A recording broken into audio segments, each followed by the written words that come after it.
On this episode of Taskforce Geek, we talk with comic writer GA Lungaro about his upcoming Kickstarter comic, Isadora #2. We discuss JJ Abrams' comments about his approach to the latest Star Wars Trilogy. We talk about the Eternals trailer, and maybe more importantly about the reaction to the Eternals trailer, and much, much more. That's all coming up now.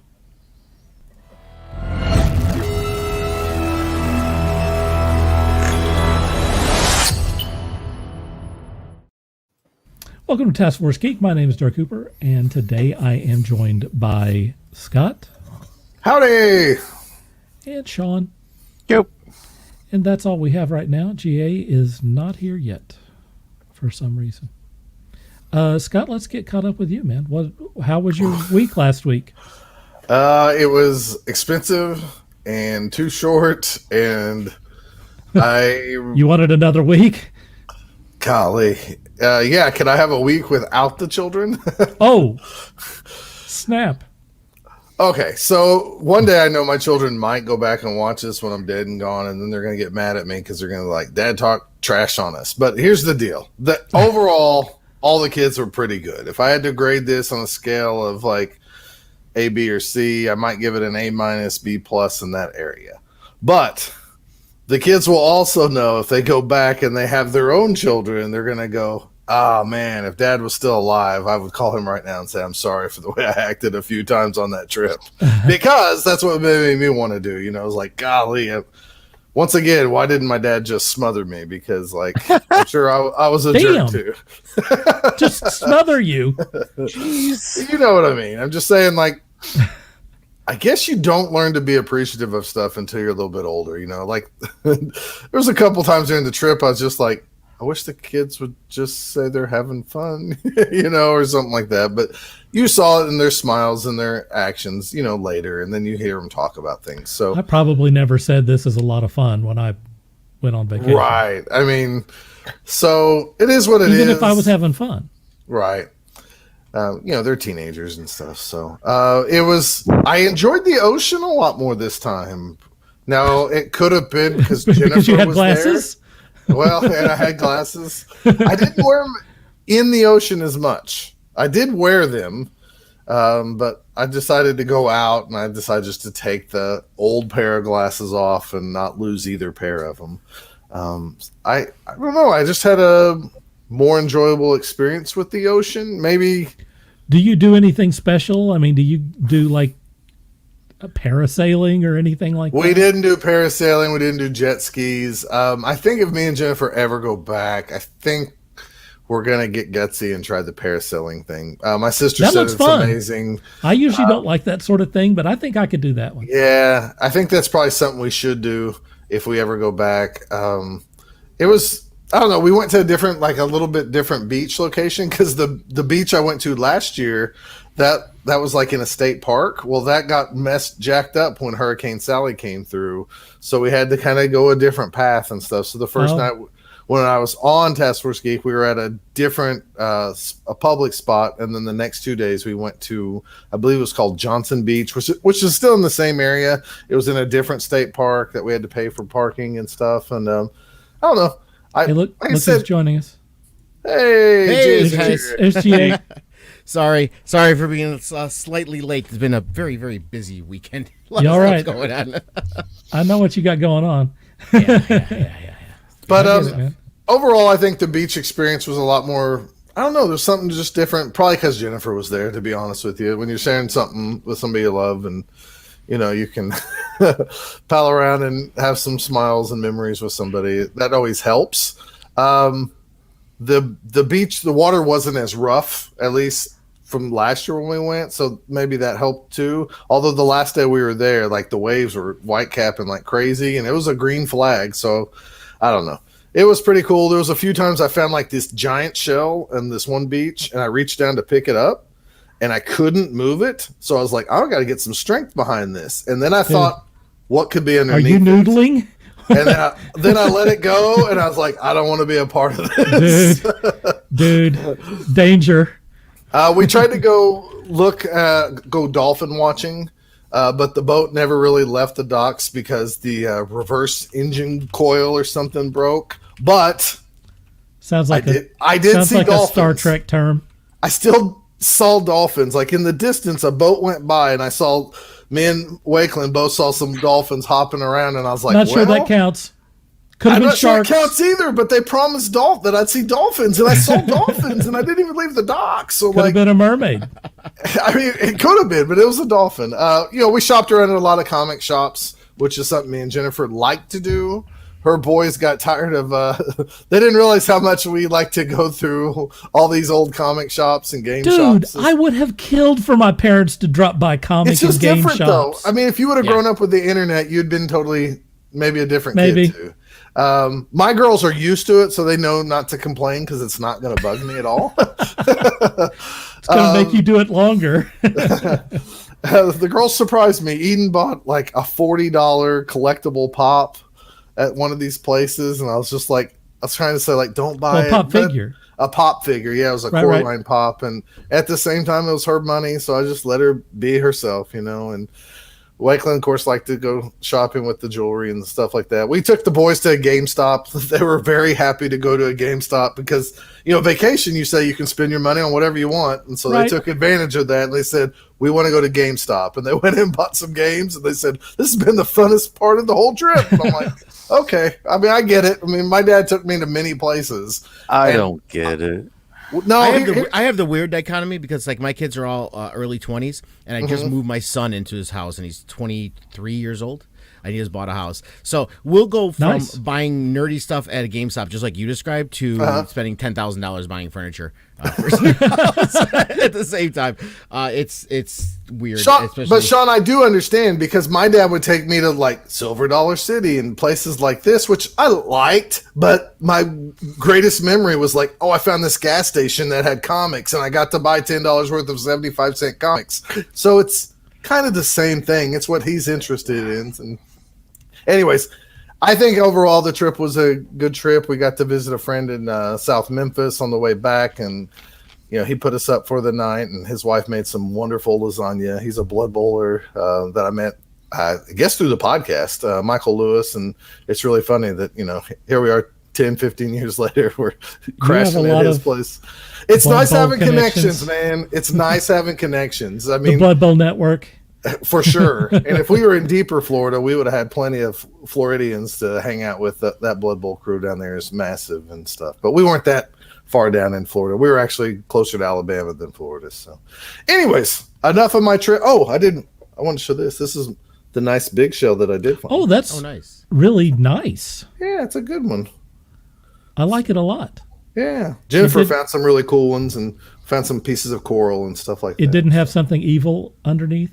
No, not here. The Johnson Beach we went to, we didn't see as many creatures. That first night when I broadcast, there was some little tiny fish, and then there was like this big old fish because I saw it waving around and stuff. And I try not to think of it too much. You want to enjoy the ocean, so you go way out, and then you start thinking like, I can't see underneath me, and then you're like, maybe I should go sit on the beach. Like Cthulhu's out here somewhere.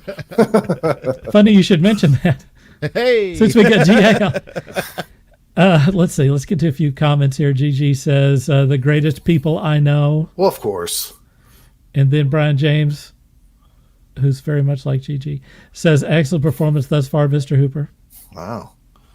And then Ronnie says, hey, boys. Hey, man. Which sounds lascivious. Yeah. GA, do you want to talk about what's been going on with you here over the last week, or you want to get on with the... It's been, I mean, I don't mind talking. I'm a talker. I don't care. It's been a crazy... You are a talker, man. Yeah. It's been a crazy view. Like I mentioned just a minute ago, my son just bought a new house, and we're this whole weekend has been, well, the last month has just been crazy, going back and forth. If anyone's bought a house, you know what's involved the month prior. Stress. Closing. Right. Lots of stress, lots of this, lots of that. So it's been kind of going back and forth, make sure we got this, make sure we got that.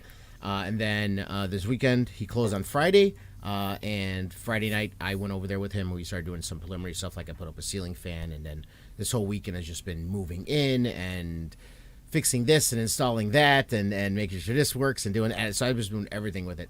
And busy weekend. I was there yesterday finishing it up. And now I'm home, thankfully, and it's kind of an empty nest. I still have my stepson. He's 12.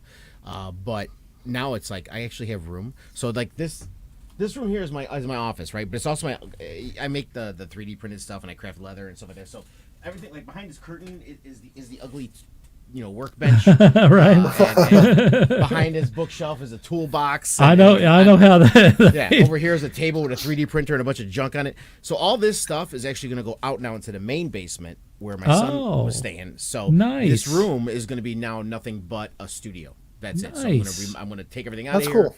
Remodel everything, and it's going to be a full studio. In the middle of all this, I'm making a comic book. So I have a comic book launching next week, June 8th, Isidora Immortal Chains, and I'm ramping up for that launch for the comic book. We will go into that in depth here in just a minute. Let's see. I should probably cover a few things because we were kind of killing time there for a minute. If you're just tuning in, we're on 3 different places. We're right here on my Facebook account. It's that right there. We're also on YouTube. And we're on Twitch. Nice. So there you go. We are looking for guests for Taskforce Geek, either for an interview or to join us on the show. If you have something to promote, particularly an independent comic, hopefully, like GA, but also a game, book, movie, whatever you got, something else that's geeky, we want to help you with your promotion. So contact us at taskforcegeek@gmail.com. I guess that's about it, guys. GA, you ready to talk about your stuff? Let me tee you up. Tee up. Yeah.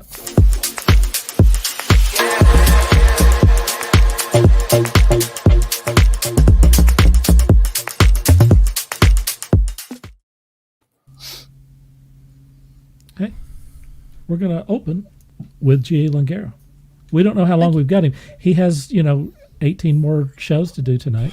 Well, tonight is actually my show. I'm not doing my regular YouTube show, the Midday Mashup, during the day because of the remodel. But we do have our weekly D&D campaign. It's just me and my buddies playing D&D, and we stream it. And that's literally right after this.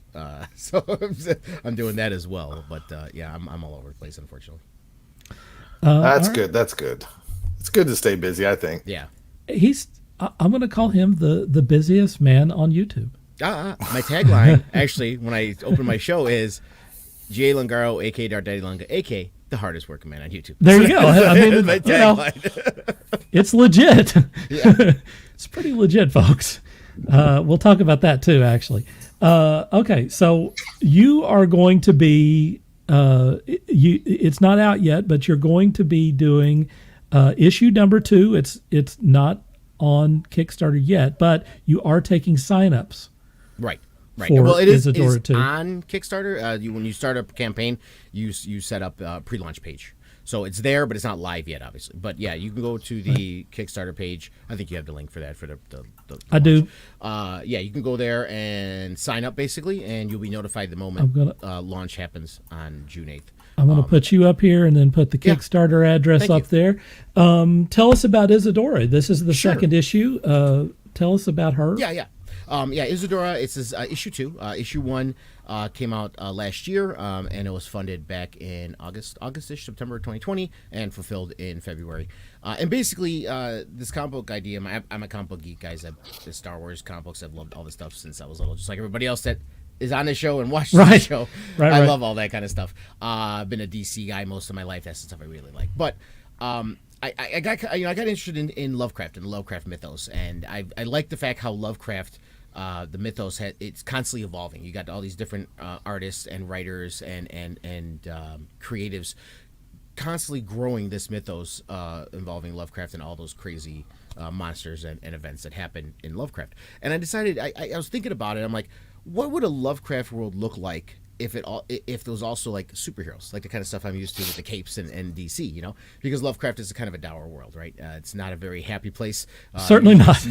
Never a happy ending, usually, in any kind of Lovecraft A lot of story. insanity. A lot of insanity, right. But I'm like, what if there's someone at the eye of this storm who is human, but also an agent of the old ones, and wants to bring some kind of balance to this insanity, and also maybe help and rejoin humanity as well. So the character of the story is Isidora in Immortal Chains. She was a person born back during the times of ancient Rome, and she was taken by the King in Yellow, also known as Hastur. I have them set up as dualities in this book.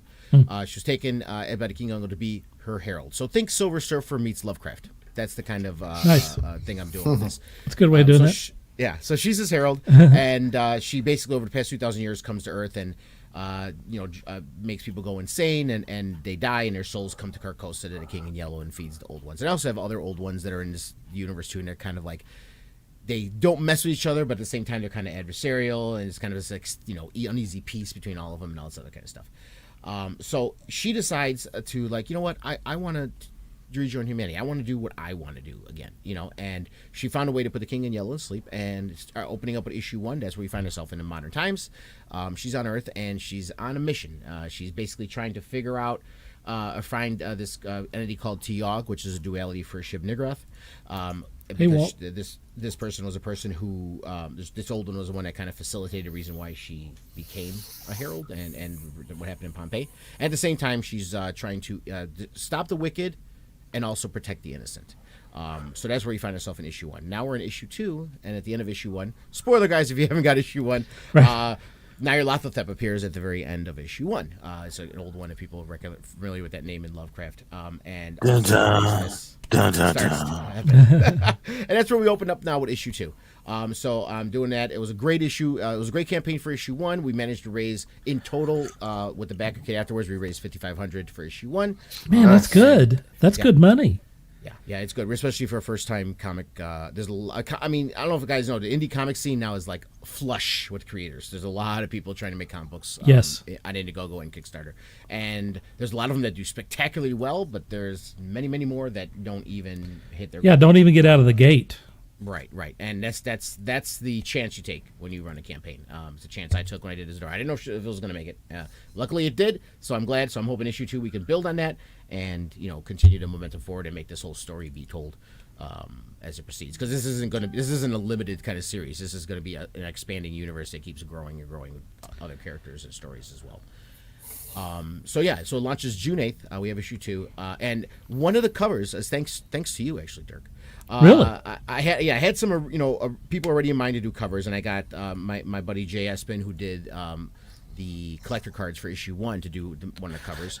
Vic King did one of the covers, and I got this artist from this site called Artists and Creators named Deddy, who did one of the covers. But the 4th cover, it was right after I was on the show with you last time I was here on Taskforce Geek. We had Mark McKenna with us on the show, and I'm like, Mark McKenna, I wonder if he takes commissions. Like, I already got all my covers, but Yeah, hell yeah. What the hell? What's it going to hurt, right? So I shot him an email, and he's like, yeah, of course, I can do it. I'm like, are you kidding me? He's like, yeah. I'm like, okay, we're doing this.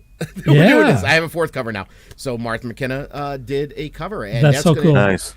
With that one, I'm actually doing, it is a really limited cover. There's going to be two of them. There's going to be a black and white virgin cover, which is basically just going to be the black and white original that he did with no logos, no nothing.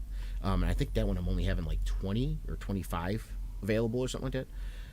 And then I'm going to have, then I got it colored as well. So there's going to be a colored cover, which is also limited, but there's going to be more of it than a black and white. So he's doing a cover. And I got to show you this. He sent me the original one. You're kidding. No. He said, you know what? I'll send you the original pencils. The original, Hey. Oh. and I got it, and I had to go get it framed. So this is the... Oh, yeah. Oh, so cool. Yeah. Oh, that looks great. So you're sending that to me when, or do I need to pick it up? Good luck with that. That's beautiful, honestly, man. That is awesome. When he first said he sent it to me, I'm We like, love that's Mark. an awesome thing to put up in the Kickstarter, right? An original art. And then I'm like, yeah, I can't do this. I need this. This has got to be on my wall. I can't. It's okay to be fanboy sometimes, right? Yeah. Yeah. Right. And not only fanboy, it's like fanboy because it's Mark McKenna, right? I mean, the guy. Exactly. How many pages of art for DC and Marvel? And Oh my and God, other, a trillion. independent I comics? mean, Other than that, it's like he drew my character. Right. The one I Yes. wrote. You know what I mean? It's like it's not even like Dude, Deadpool or. I or never Doom get Patrol. over It's- that. Yeah. It's 10 times cooler when it's your character. Right.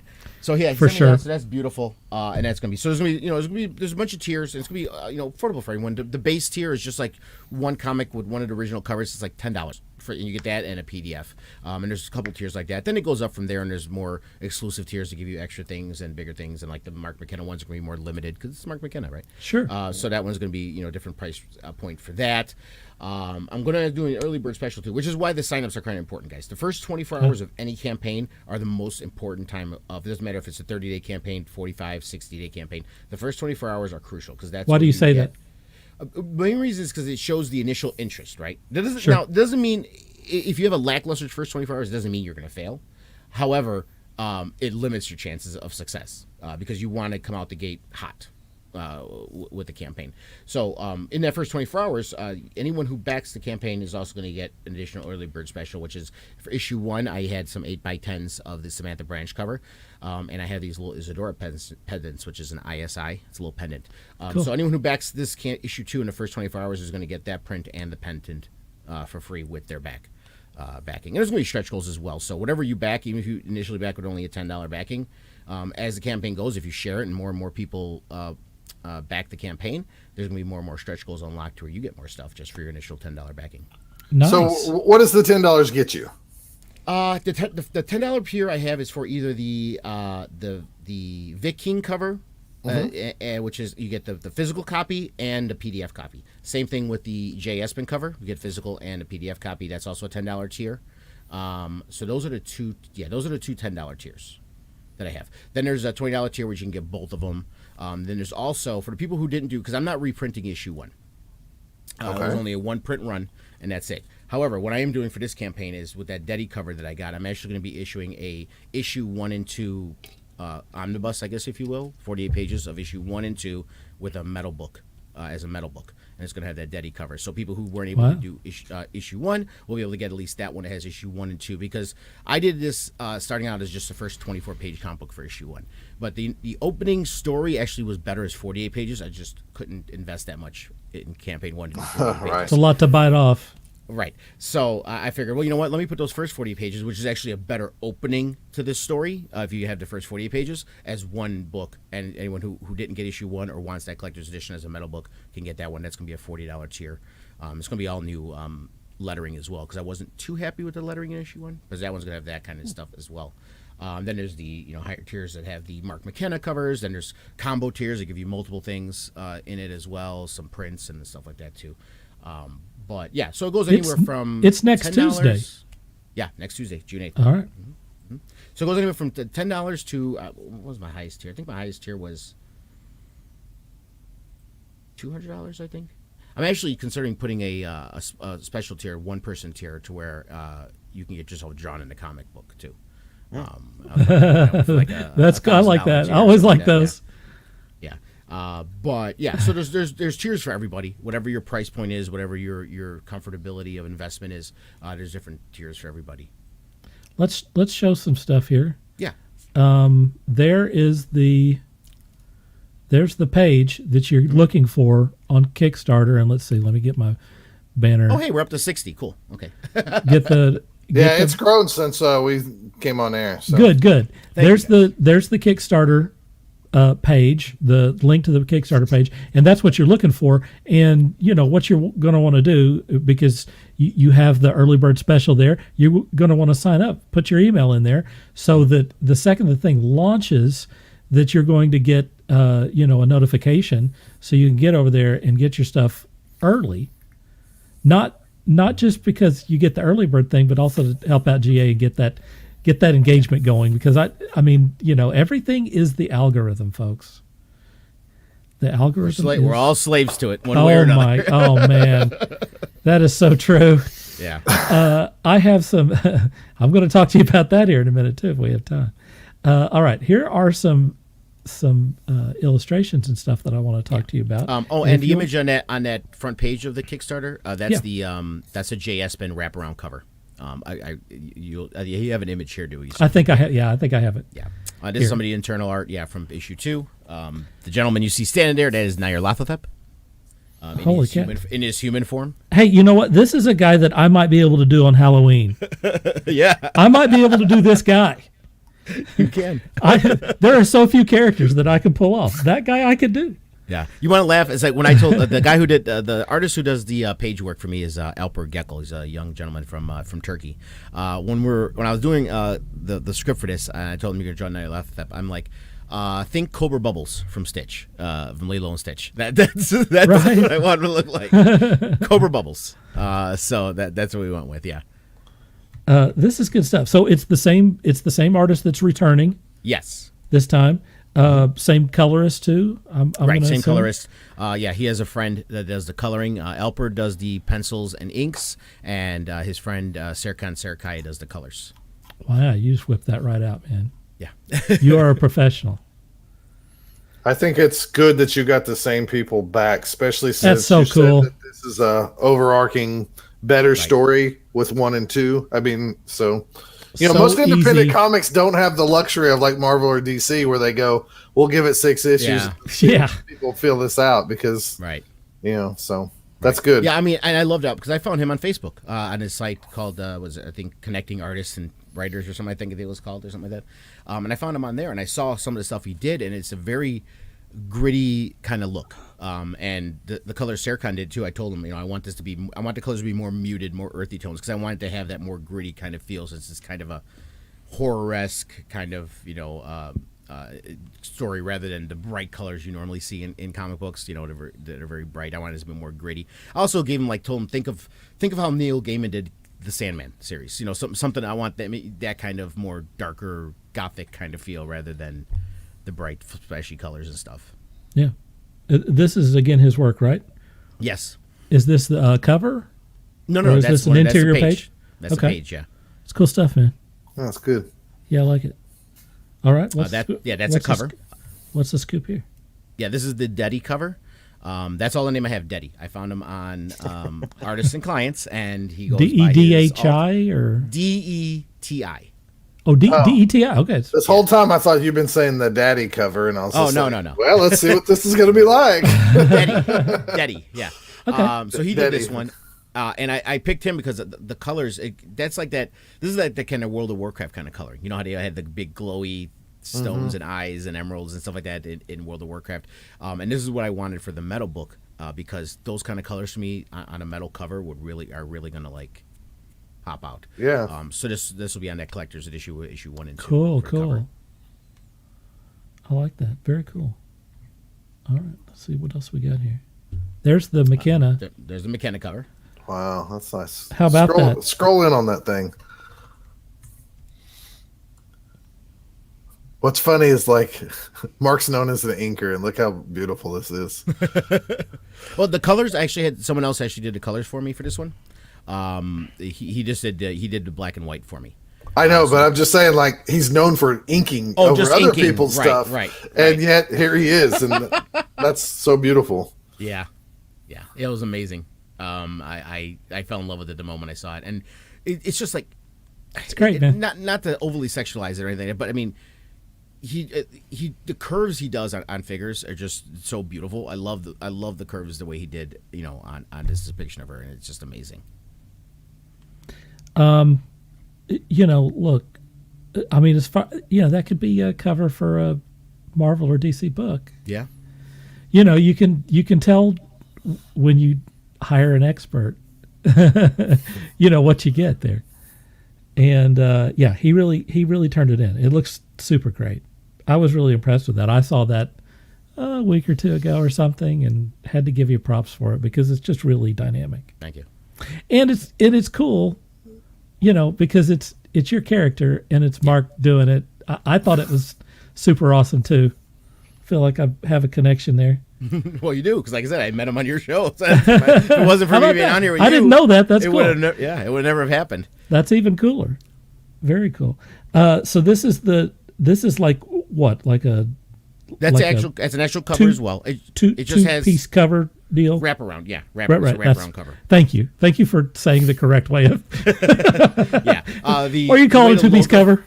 The way the logo is positioned and issue, that's just because this. Yeah, it'll be over the. Right, that's just a promotional for the Kickstarter, but yeah, that's the JS covered. I really love this cover too. Oh, it's great. Amazing. The detail work on her and on the monsters underneath her, the skeletons, and the background is just spectacular. And he did everything with this. He did the penciling. This is all he is a digital artist, but he did coloring everything. How about this cool? How about this cool background here? I don't even know what's going on here. It's kind of biomechanical, That's a cool background. But we got that from pictures, other renditions I've seen of Carcosa, which is where the King in Yellow resides. So we looked up a whole bunch of different pictures and other different artist interpretations, and this is what he came up with. That's a heavy metal cover right there, man. Yeah, and I say that with the highest respect. Thank you. Because I do dig heavy metal. Let's see, what else have we got here? Is that it? I think no. We got one more. How about this? This is the Vic King cover. This is also a wraparound cover. Vic King did this one, and the colors were done by Sarah Perryman for this one. She did the coloring for the Mark Goldfine cover on issue 1. Man, there's a lot going. So, yeah, there's a lot going on here. Got a Shoggoth tearing through Chicago. Man, imagine having to brush all them teeth. Yeah, I don't think he brushes his teeth. You know what? So either. You don't think he's got one of those water pick things, or? He flosses with human cartilage. There you go. Yeah. Heyo. That's Getting cool. a very yuck mouth vibe. Yeah. There are some people that'll get that. That's old person talk there, Sean. Oh, and we just came up with this other because you guys, I don't think you never met my partner Marie, but she's we got all the stuff. Some of this she's actually going to cosplay Isadora on our launch day stream. I was going to ask you kind of about that actually. One of the things I was gonna. This is I'm off of my regular game here and stuff, but do you think it's going to happen? About going to maybe some conventions or something? I mean, we're in a different era now. Yeah, that was when I first came up with this idea, because I first started formulating this, like, literally right when COVID hit. Yeah. That's when I started formulating this, and I'm like, oh, yeah. Crap. Like, damn it. Worst possible time to... The plan was, because a lot of people do this, I mean, they try to save money for the next issue, which I did too as well. But at the same time, you usually end up printing off more copies than you sold in your Kickstarter. That's why I had the backer kit, because I sold another $1,000 worth of comic books after the campaign ended, because I already decided to print X amount. You're killing it. Based on how much I got in, I'm printing X amount, which was more than what backers that we had. So I had extra copies. So the plan originally was to take these extra 100 copies I had or whatever and go to a convention, and get a table. And depending on which convention you go to, cables aren't that expensive. You hope to break even if you're new. At least hope at least pays for the table. That's always what you hope for. Right, right. It's like, does it pay for the table? Does it pay for my hamburger? Then I'm happy. Right. But it's just the point of it is just to get your name out there. It's just of course, yeah. You're paying it forward. Right. So that was the plan. But yeah, I would love to be able to go to a convention. Now the question also comes in, since I'm not reprinting issue 1, that's going to be. It's like, how am I going to do this if I go to a convention?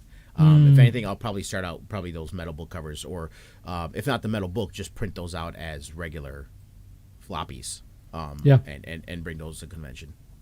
Well, I think if you're asking my advice, you just print a convention special issue. Yeah. That's exclusive for that convention, and if you have extras, then you can sell them down the line. But I see a lot of independent books do that, and that. If you have fans already, they're going to maybe even want the new cover anyway. Yeah, so they might show up to the convention just to get a hold of that copy. Right. And that's the thing I try to build. I mean, a lot of people, think it's like, oh, why are you worried about that? You're a nobody. It's like, you're something that could be worth money. Listen.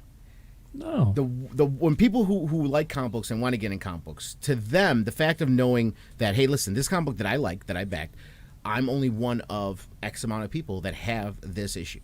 No one else, only me and 50 other people have this. Hell yeah. You know what I mean?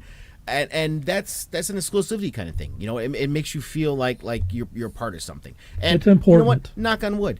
Even if it takes me 10 years, 20 years to get even marginally known. 10 years, 20 years from now, these original ones from the first campaign? Yeah. They'll be worth something for real. Yeah. People need to know that. I mean, that's a great selling point. Yeah. Is that you're actually investing in something here. Do you do anything special for, like, let's say comic shops in your area, or if there was a comic shop listening to this YouTube video right now and they wanted to get in on it, do you have a price break for those type of retailers or anything like that? Or have you even, I know it's early on, so sometimes you don't think that far. So yeah, I mean, no, I did. That was again part of my plan, but COVID. My plan was at least locally. I'm in the Chicago area. At least locally, my plan was to go to 10 or so shops around me, and just seeing if they want to pick up 10 issues, 20 issues. Just to put something on the shelf. You know what I mean? And yeah, I mean the standard rate is usually 60-40 or 55 45.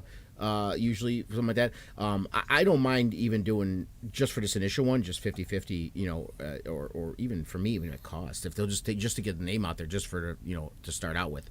But I would say at least 50-50 or 55-45. Yeah, I'm definitely on board if someone wants to get some and put it on their shelves. What have you learned from doing Kickstarter a few times? You've not just done comics, you did a novel. What have you learned? What would you pass on to other people who haven't done this or maybe had some difficulty in getting a Kickstarter going? Buy a lot of antacid. Buy a lot of antacid. I've heard that so many times. Yeah, be prepared for an emotional roller coaster from day one. I mean, there's a lot of people we watch that you see they get fully funded in the first day. That's great. Yeah, doesn't happen to a lot of us though. No, especially not first out of the gate. Yeah. This it funded literally on the last day. Now it wasn't a lot. It was close. It was like 600 away, 700 away on the last day. But it funded on that last day, so it was a nail biter. And you ran 30 days. 30 days, right? This one I'm actually going a little longer. Longer? It's 40. I wanted to end it on a Friday because I wanted to do a closeout stream on a Friday night. Yeah. So it's a weird number of days. I think it's like 43 or something like that, But so it ends on a Friday. But yeah, it's a little bit longer. I decided I wanted to give myself like an extra week, just a little buffer. Than the 30 days, just to go out there. Now the thing that when you look at Kickstarter, they all say, the most successful campaigns all run 30 days, and that's something to think about, and this and that. It's like, well, I'm not going to go 60. That's way too long, but an extra week, I think it'll be okay. How many people backed the first one? 122, I want to say. So you've got 60 signups or over now on your deal. 123. So I mean, you can't. That's not a guaranteed sale, but you're halfway there. If all of those people even invest a bit. Right. And so that is the benefit. That is the thing that's wonderful about Kickstarter that maybe people don't think about is you have a direct connection to the consumer. So instead of marketing through a comic book store or through Diamond or whatever it is, you now, when you launch, it will go, Kickstarter will say, hey, you backed this last time. Maybe you're interested in this time. Yeah. Yeah. And another thing too is like the way I tell people all the time, especially if they're new, and I'm not talking about people who are running campaign, people who are considering backing a campaign, even, let's say. You got to look at this is that you actually have a much closer relationship with a creative in a Kickstarter than you do buying a DC Marvel book or anything like that. You're part of the growth. You're like, imagine corresponding with Schuster and Siegel, in 1939. Yeah. You know what I mean? Writing letters while they're creating Superman. You know what I mean? Right. It's special. Yeah. And you could, just comments that you make and when you're backing it, you don't know that. There's comments or suggestions you make that could end up being implemented. You could see stuff that you said show up in a comic book. You know what I mean? Absolutely. So there's a much more intimate feel there, and you're on the ground floor. You can be like just like those hipsters that they get angry. It's like I knew them when they were playing in bars. Now now I don't care. Yeah. But you can be that kind of feel. It's like I remember that when no one knew who this guy was. And now I was there in the ground floor. So it's a much more intimate feel. And again, I always try to say too is that especially with the times we've been through, especially post-COVID, not everyone can afford things. I know it's hard for people to drop money here and there and left and right, but that's why Economy's we try to price tight. point this. Yeah, that's why we try to price point these it's $10. Lowest tier is $10. most people can afford that if they want to support a creative person. So that's why I put that in there. I do it. And also remember, guys, it's one of the biggest things you can do if you're into this kind of stuff is just like you're doing when you're here on the show and hitting like and sharing it is you, when you support creatives, you're supporting new ideas and new things being brought out there rather than what we see about, the rehashing. Every year it's another movie. It's just basically a remake of the movie we saw 20 years ago. How often do we bitch about stuff being the same thing over and over again in film and TV, in comics and everything? This is a chance to go directly against that. I have a few weird comments and questions, and I hope it doesn't come off. Let me get a couple of comments out. Walt has already says we need to get you back on the show before the Kickstarter ends. And look, he's absolutely right. And GA, that you're always welcome on the show, whether you want to be on for 5 minutes to push something, or if you want to be on for the whole deal. Anytime, you're really welcome. Seriously. Thank you. So I'd love to have you on again. And TikTok sensation Michelle says, "Hey guys." Hey. All right. Hey, Michelle. Go ahead. So Jay, you talked about being on the ground floor of new creative teams, and you're a part of it, and you want to keep these issues just in case, because if GA Lungaro is going to be writing Green Arrow 10 years from now, I can go, look, I had this to begin with. So I got kind of a weird question. When you create your books, because I did not get the first one, does it have a barcode on it? Does it have a price like $4.99 on it? Does it have all that stuff on there? And the reason I bring this up, in case anybody is watching who's creating comics and don't think about that because you're self-publishing, I'm going to call out, I'm not going to say stores by name, but I will say when we went on this vacation, we ran into some independent local comics sold at the comic shops in the area, and they didn't have a barcode on it or even how much. There you go. Here's why I bring this up. That's good. They didn't have a barcode on it. They didn't have a price on it. So the store itself made a barcode and stuck it right on the comic. Now, look, these guys probably will never make it. I mean, let's just be honest. Some of these guys will never make it in comics, but they're having fun. And if I saw it and I wanted to buy it, that sticker is prohibiting the comic collector in me from buying it because I don't want a sticker on it. More than anything, if those things rub wrong or anything, it gets sticky everywhere. So I was curious because before my Florida trip, I picked up an independent comic, and luckily the shop put just a tiny little Post-it note on the book right in the corner so you could peel this off very easy. And I appreciated it because it was the difference of me buying that book or not, because another local comic shop has to put a barcode on everything. And our buddy Mike Kennedy, who's been on the show, he has books at that shop that I don't want to purchase because they have barcodes slapped on them. And I think it's very important for one, if you're a comic shop listing, don't do that to your books. You need to figure out Don't complain that these books aren't getting over, because you're prohibiting. You can get a you can make your own barcode for free. It's not that hard. But even if you go to paid service, it's not expensive. Well, that's what I was going to say. It's like if you buy one, it's what, 150 or something. If you buy not even, I think if you buy less. 10, it's like 200. That's an ISBN. That's an ISBN. For okay. Book. Okay. The barcodes are cheaper. There's no cost, but they're cheaper. But the ISBN is more expensive. Like my novel, I had to buy $300 for 10 ISBNs. Okay. But the comic books don't need an ISBN. My whole point is I know this sounds minor, but it has kept me from buying things in the past because I don't want barcodes on it. I truly don't. So I'm glad that you did that and saw that. And I highly suggest other creators out there just spend the money on the barcode. So shops like that. Spend the money. I create a barcode for each cover. So each cover that's a different cover, there's a different barcode. That's great. And awesome. I actually did it. I mean, not if comic book shops, obviously that's an important reason, but I did it just because if I'm going to be at a convention, I wanted to be able just to with my Stripe or everything, just scan the thing, right, and or have the barcodes in my system so I know each thing that they're doing. You know what I mean? So I know how it's selling.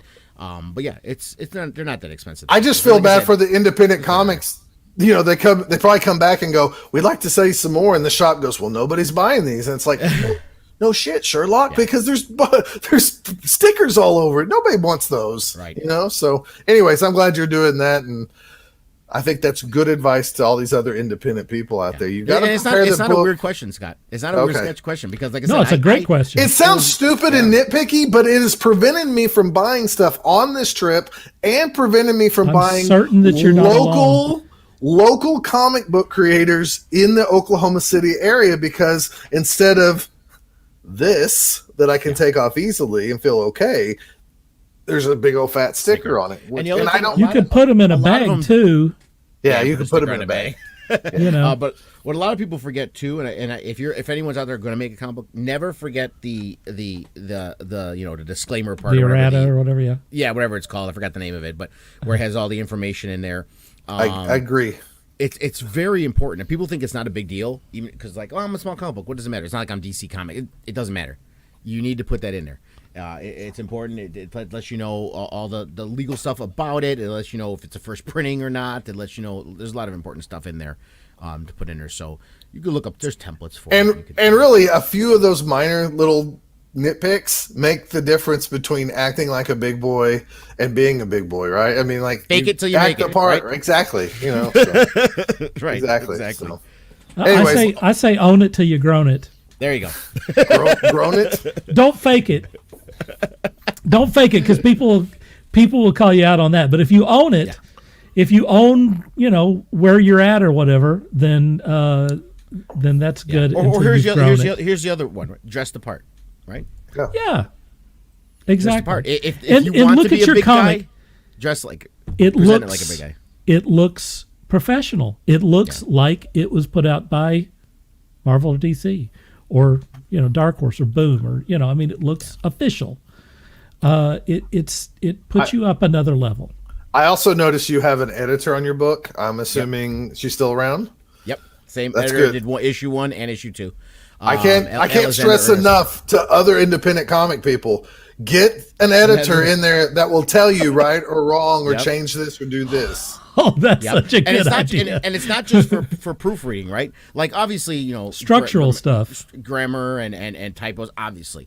But she literally helped me. Like, the first issue was so much better because we literally moved panels and scenes that were at the beginning of the book to the middle of the book, and it actually made it flow much better. It didn't change the story, right? It was still my story. She didn't tell me to change what I was writing, but just her suggestions. I'm like, oh my God, that just flows so much better when it's in this order. You know what I mean? And it's just things when the outside eyes will see that you don't. Of course. Awesome. Yeah. Very good. Hey, I want to talk to you about the Grey Council. Yeah, real quick. I gotta go. Actually, I gotta go on there to do my D&D now, like in 2 minutes. But yeah. Right. Okay. Yeah. Just tell us what it is, or tell the public what it is and where to find you on there. Yeah, it's my channel's the Grey Council. I initially started as a Star Wars centric kind of channel, if you will. But it's since I love so many different things, it's grown, and we cover kind of all nerdy content as well, Marvel, DC, Star Wars, what have you. But you just search the Grey Council online on YouTube, or just go youtube.com/the Grey Council, and it's Grey with an E, not an A. I don't know why there are 2 spellings for gray. I never understood that. But I don't either. It's Grey with an E. The Grey Council on YouTube. We usually do a show Tuesday through Friday. Me and my co-host Yellow called the Midday Mashup, where we go over nerdy news, of the day or the week, and then sometimes we do some fun stuff on the weekend and stuff like that. And when Isadora launches on June 8th, I will be doing a launch stream for that as well. And tonight, right after this, actually, we're doing our D&D stream, Council 6, where I DM a D&D game with me and my buddies. Well, GA, come back in a few weeks to hardest working man. Talk about this, and if we can get you to stay on the next time, if you're reading The War of the Bounty Hunters, we can talk about that too. Yeah, most definitely. I'll shoot Dirk a message, and we'll make it happen. Always welcome on here, and anything we can do to help you, just tell us, and we'll do it, man. Thank you. It's much appreciated. Thank you guys again, and I'll talk to you guys later. All right, see you, man. Bye-bye. All right, let's reset here. How about this? Ooh. It's a little more intimate. Play some music. I feel like the bald guy should be on the outside, and then like this. Oh, that feels so much better. Does it? Yeah. Sean's always wanted to be in a bald guy sandwich. Sure.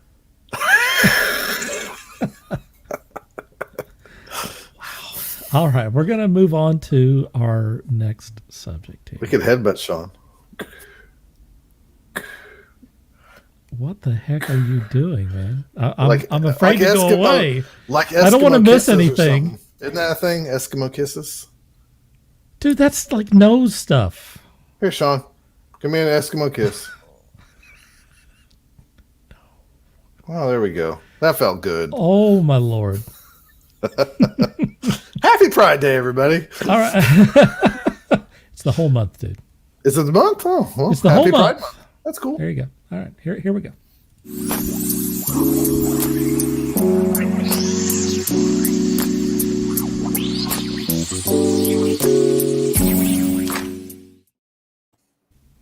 Shame we didn't get GA on this subject because he definitely would have known about, oh, that's the wrong deal there. Here we go.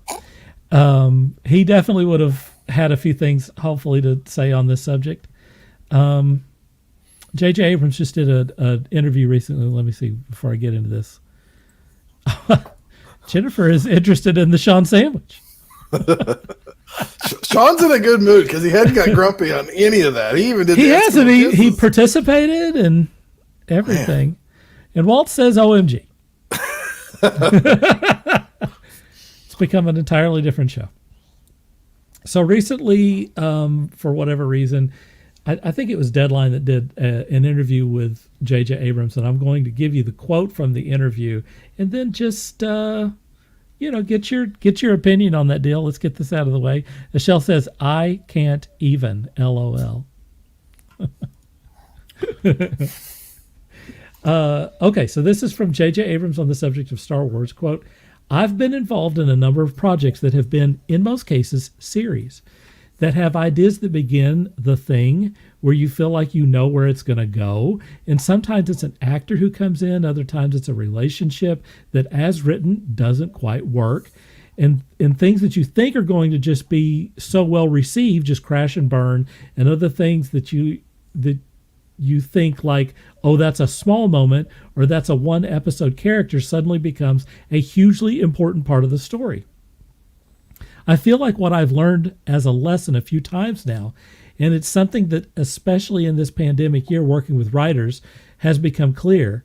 The lesson is that you have to plan things as best you can, and you always need to be able to respond to the unexpected. And the unexpected can come in all sorts of forms. And I do think that there's nothing more important than knowing where you're going, unquote. So, do I need to set this up anymore? Are you guys ready to talk about this, or you want me to talk about it? You can go first if you'd like. I mean, this is nothing like we haven't heard before or feel. Okay, I'll go first. My thought on this is I am stunned that he admitted that they didn't have a plan going into this movie. I mean, into the series of movies for Star Wars. I want you to imagine that it's okay. Like, you're more stunned that he admitted straight up. No, if I had done this, if I had created the sins of the trilogy, and by the way, let me get this out of the way. I really like JJ Abrams. I like the characters they created. If you take these as individual films, I think that the sequel trilogy was the best produced Star Wars films ever. Some of the issues with the original series of films were not there production-wise. Obviously, there were huge issues with the prequel series, right? And individually, the Star Wars movies that came through on the sequel series were excellently produced. But one thing that they weren't were well planned. I mean, they had no plan whatsoever, clearly. And I have a real problem with doing what they say is going to be a trilogy. You're going for it. It's not like, here's the next Star Wars film. It's like, here's the next trilogy of films, and then not having an overarching plot. And he's saying basically, yep, the plan was for me to create these characters and set up these scenarios and do all this sort of stuff. But I had no idea whether Rey, I don't know where she came from. I don't know how she got how Maz got the lightsaber. I have no idea what Kylo's arc is. I don't know what I'm going to do with the Knights of Ren. I have no idea who the big bad guy is. I have no idea. I'm just going to throw it out there and we'll see what happens. You can blame this on Kathleen Kennedy because she was in charge, but I think you also have to look at what's his name, Bob. It's not Chapek, it's the guy before him, Iger. Iger, who is, by the way, Bob Iger is brilliant. But how the hell does he not sit down in a boardroom with Kathleen Kennedy and go, okay, so what's the plan? You got 3 films here. What is the plan? I want to know how you begin this thing, what happens in the middle, and what happens at the end. And yes, if you have Poe show up in the first film, and he was only supposed to be in the first film, and everyone loves Poe, it's okay to go, well, now we're going to give Poe a bigger part. We're going to have him show up in the next 2 films, and we're going to give him an arc too. But it's going to function within the larger arc of the entire series, right? We're going to figure out how to shoehorn that in. It's okay to mix things up a little bit, but what I want people to do is to imagine if you'd taken the plot, good or bad, the plot of the 3rd film and had Palpatine be the bad guy from the very beginning. You could have given some interesting things there for them to discover over the course of 3 films. You could have let people guess who is the big bad guy out there. You wouldn't force Palpatine to act like a dumbass because he has to reveal his deal at the very beginning of the 3rd movie because there was no plan in the first movie. So he has to act like, oh, hey, I don't have... He does the James Bond thing where he tells James Bond about what his evil plan is, right, and then leaves him alone, and then James Bond gets out of the room, and he knows what the evil plan is. Well, they did that at the beginning of the film, and the only reason why that happened is because they didn't know what they were going to do in the first film. You don't get a satisfying conclusion to any of that, to any of the character arcs, because nothing was set up in the first film. The second film was entirely devoted to deconstructing the Star Wars universe. And then the 3rd film was trying to catch up and save the damn thing at the end. Again, excellently produced films. I like the characters. It's just I wish they'd done something with them. And the biggest sin is it's not like Disney doesn't have, some people working in that building that know how to plot out maybe a few films in advance. Like maybe walk down the hallway and go talk to Kevin Feige and say, hey, I know that you've got like 22 films that you have plotted out here. Sean and I watched the original Captain America film. You can tell that there are a few things that they left open, that if you're thinking about the Avengers film, the first Avengers film that you're setting up, no doubt about it, some of the things that they have in there, like they left they left the Agent Carter thing open. I don't think they really knew where they were going with that. That was an open plot line. But you could see that they were already planning, by the time they were doing Captain America, they were already planning on the Avengers, and they might have been looking even a little bit beyond that. How do you not go talk to that guy? Or, this was before the era of Jon Favreau. How about Dave Filoni? Why don't you pull Dave Filoni in one of the things and say, what do you think about the overall plot here? I'm stunned that a guy that is as accomplished and is as competent as JJ Abrams didn't have a plan. And, again, maybe it doesn't all fall on him. It falls on Kathleen Kennedy. Let's be honest with you. Kathleen Kennedy has to take the swords and arrows on this thing because she was in charge. And if you're in charge of the thing and you're going to be doing coordination with the next two directors, because there's supposed to be two other guys, Colin Trevorrow and who was the other guy? Anyway, you have to be in charge of those guys if you're going to be doing that. So that's, look, that's my thoughts on that subject. I'm stunned, and I think they should have known better. I mean, none of these people are stupid. They're not Fox executives. I think they relied on, well, this is going to make money either way, so we Clearly, don't really care. Was the key.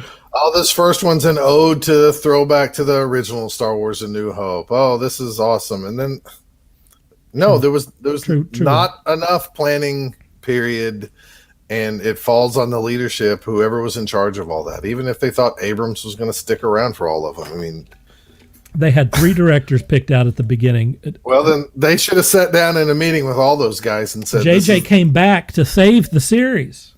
Well, I mean, nothing was do what he saved. could. No. I mean, it's all this is like way obvious. Like, yeah, no shit, Sherlock. We knew this was going on behind the scenes, but it's nice to see somebody admit it, though, right? Well, it's very. I mean, look, it becomes clear when in the second movie you're deconstructing everything. In the third movie, like every other scene, is them deconstructing everything that happened in the second film. It's like. It's so obvious. It made me so mad. Yeah, like, why are we undoing I was so everything furious. from the second film? That's stupid. I mean, the second film went out of its way to make the first film made Snoke sound like this crazy new leader that could have been anything, and then they did so quick to just try to kill him off as fast as possible. The second one, it was just like it's bad. It's not great. It's sophomoric, man. For films that made over $1 billion. I mean, that shows the power of Star Wars and the dedication to the Star Wars fans, that they still push those films over $1 billion. And like I said, scenes in the movie the production on those movies were excellent. And if you take like The Last Jedi, if you're not looking at the whole 9 episode series and stuff, if you just look at that as an individual film, it's thematically sound. It's trying to make a point. It makes the point throughout the entire film. But it also breaks a lot of stuff in the Star Wars universe that they had to undo. And, it's a terrible way to do a trilogy. There are a lot of things that rightly so that George Lucas was criticized for, but the one super big strength that Lucas had in those prequel episodes was that he had an overall arching plot. He didn't even have that really in the first trilogy, but he sure as shit had that in the prequels. He had a story to tell, and it's too bad he didn't have someone script it for him, or maybe someone else direct it for him. But he had a story to tell, and it paid off. And by the third film, even though certain elements weren't congealed, it had a payoff because everything that he set up in the first film paid off in the third. Sean, I'm going to go to you, buddy. Really? Wow. I feel so honored. Everything was just so talky there for quite a while. Everybody knew about this. Everybody knew about this from the beginning. JJ Abrams went on record at the very, very, very beginning, saying that he's just setting this up and it's going to be picked up. The ball is going to be picked up by somebody else, and they're going to run with it and go in their own direction. Everybody knew from the beginning that they didn't have any idea where they were going to take it. He introduced a bunch of characters, left open a bunch of plots for everybody else to wrap up and finish up. And Rian Johnson said, "Nope, not doing it. I'm going to do my own thing." And everything went to hell in a handbasket at that point. like you say, we're going to kill off Snoke as quickly as possible. Like, what was the point of that? It was there were a lot of problems with just the overall working of that, which, as you stated, falls completely on Kathleen Kennedy's shoulders. She is not a leader. She did not lead these people to an end for this trilogy. She did not guide this at all. Everything falls on her shoulders. Every failure falls on her shoulders. There's no reason for it. There was no reason for it. The fact that JJ Abrams, like I said, is coming out and admitting that they didn't have a plan. He already said he didn't have a plan way back whenever they started this whole thing. There was no plan. No one had any idea. They wanted to reintroduce the old characters to bridge whatever's going to be next, but they didn't have any idea. They knew they didn't have any idea. They told us that they didn't have any idea. So him coming out and admitting to this is whatever. You already told us this years ago. This isn't new. They are some of the prettier of the movies, I have to admit. I'm right there. I think that these are the best looking films of the bunch. I like the characters. I know a lot of people are just Poe and Ray and shut up. Who cares? There's nothing wrong with the characters themselves. In fact, I'm very intrigued by Ray. I'm very intrigued by what her story, the portion of her story that we haven't heard, and I'd like them to go back and maybe fill in those gaps. Maybe introduce us to a little bit more of that character. Same thing with Poe. I'd like to know more about that character. The only one out of the bunch, and it's really a shame, would be John Boyega's Finn. I mean, there's nothing about Finn there's no story to Finn. There's nothing about him, which we've talked about it before. They missed out on the opportunity to make him a hero. He would have been the greatest hero in the Star Wars universe at that point. I mean, the opening of Rian Johnson's film, we got maybe 3 minutes of a bomber and her sacrifice to take out an Imperial ship. That is probably one of the greatest characters for me. She is more interesting than half of that movie. I want to know more about her. I want to know more about where she came from, how she came to be, because of such a heroic moment. Again, in 3 minutes of film, 5 minutes, however long she's on screen. I don't. Getting back to the question, none of this is news. I think it's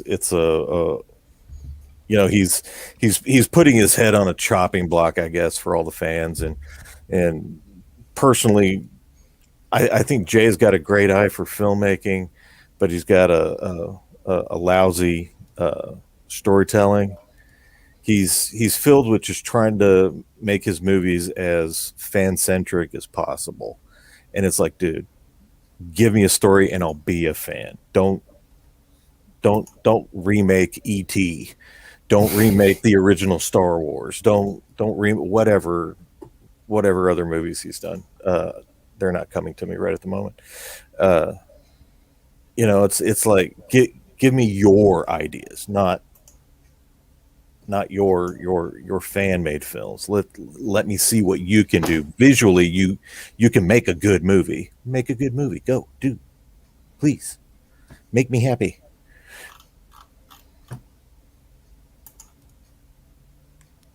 All right. So Ronnie says, I didn't like the last 3 canon movies. Best thing about them was the Crusader's lightsaber. I'm very sorry that I just didn't care for them. I loved Rogue One, though. We all did. Everybody did. Rogue One is the bright and shining star of the last 5 films. For sure. And it was one and done. He said if Ian McKellen showed up as Gandalf, it might have been okay. Of course. Jerry says, evidently I'm going to have to go back and miss this. You missed us or you missed Star Wars? Either way, it's a shame.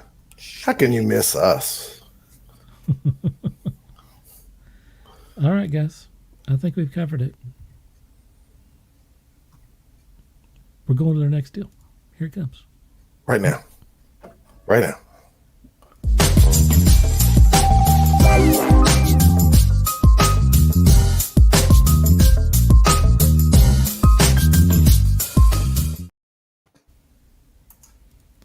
All right, we got an Eternals trailer.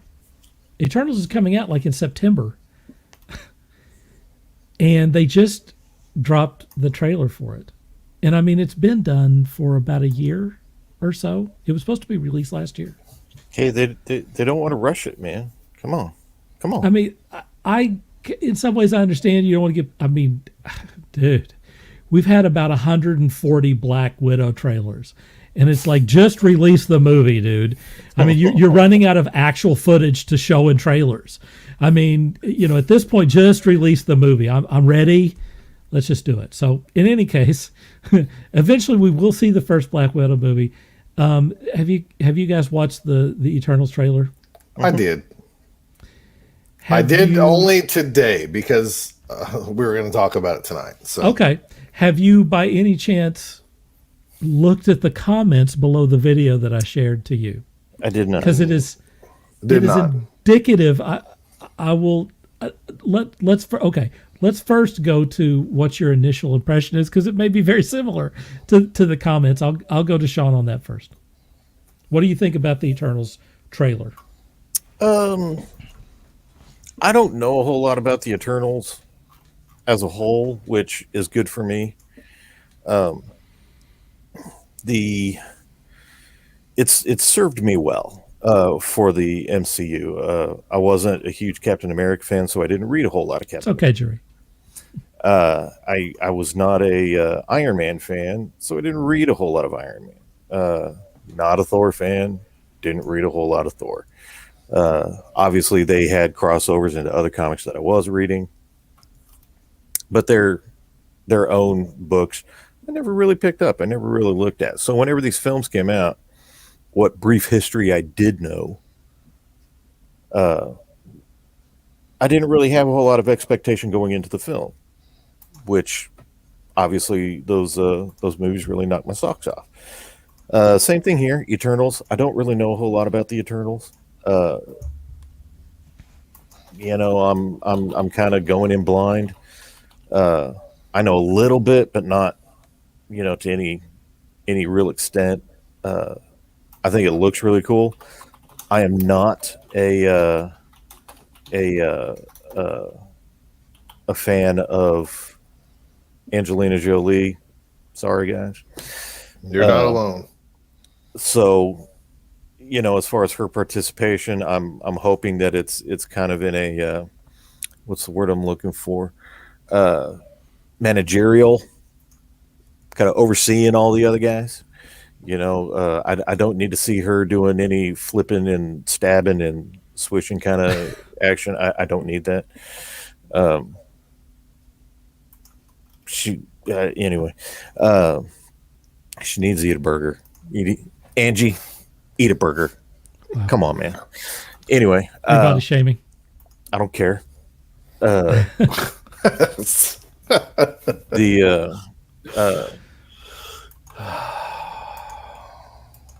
don't know. This particular trailer didn't really show a whole lot as far as what the Eternals are, what they're really going to do, what they're going to introduce as far as for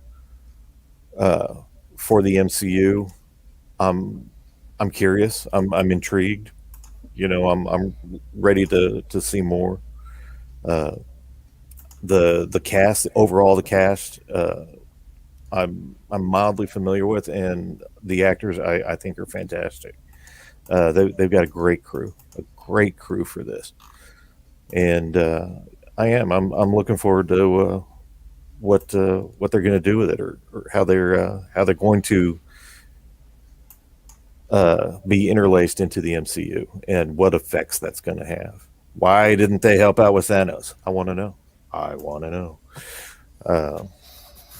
What other threats are they going to introduce? That's going to kind of be, anyone who was around, that's going to kind of be the question that everyone's going to ask, is where were you when Thanos was causing trouble?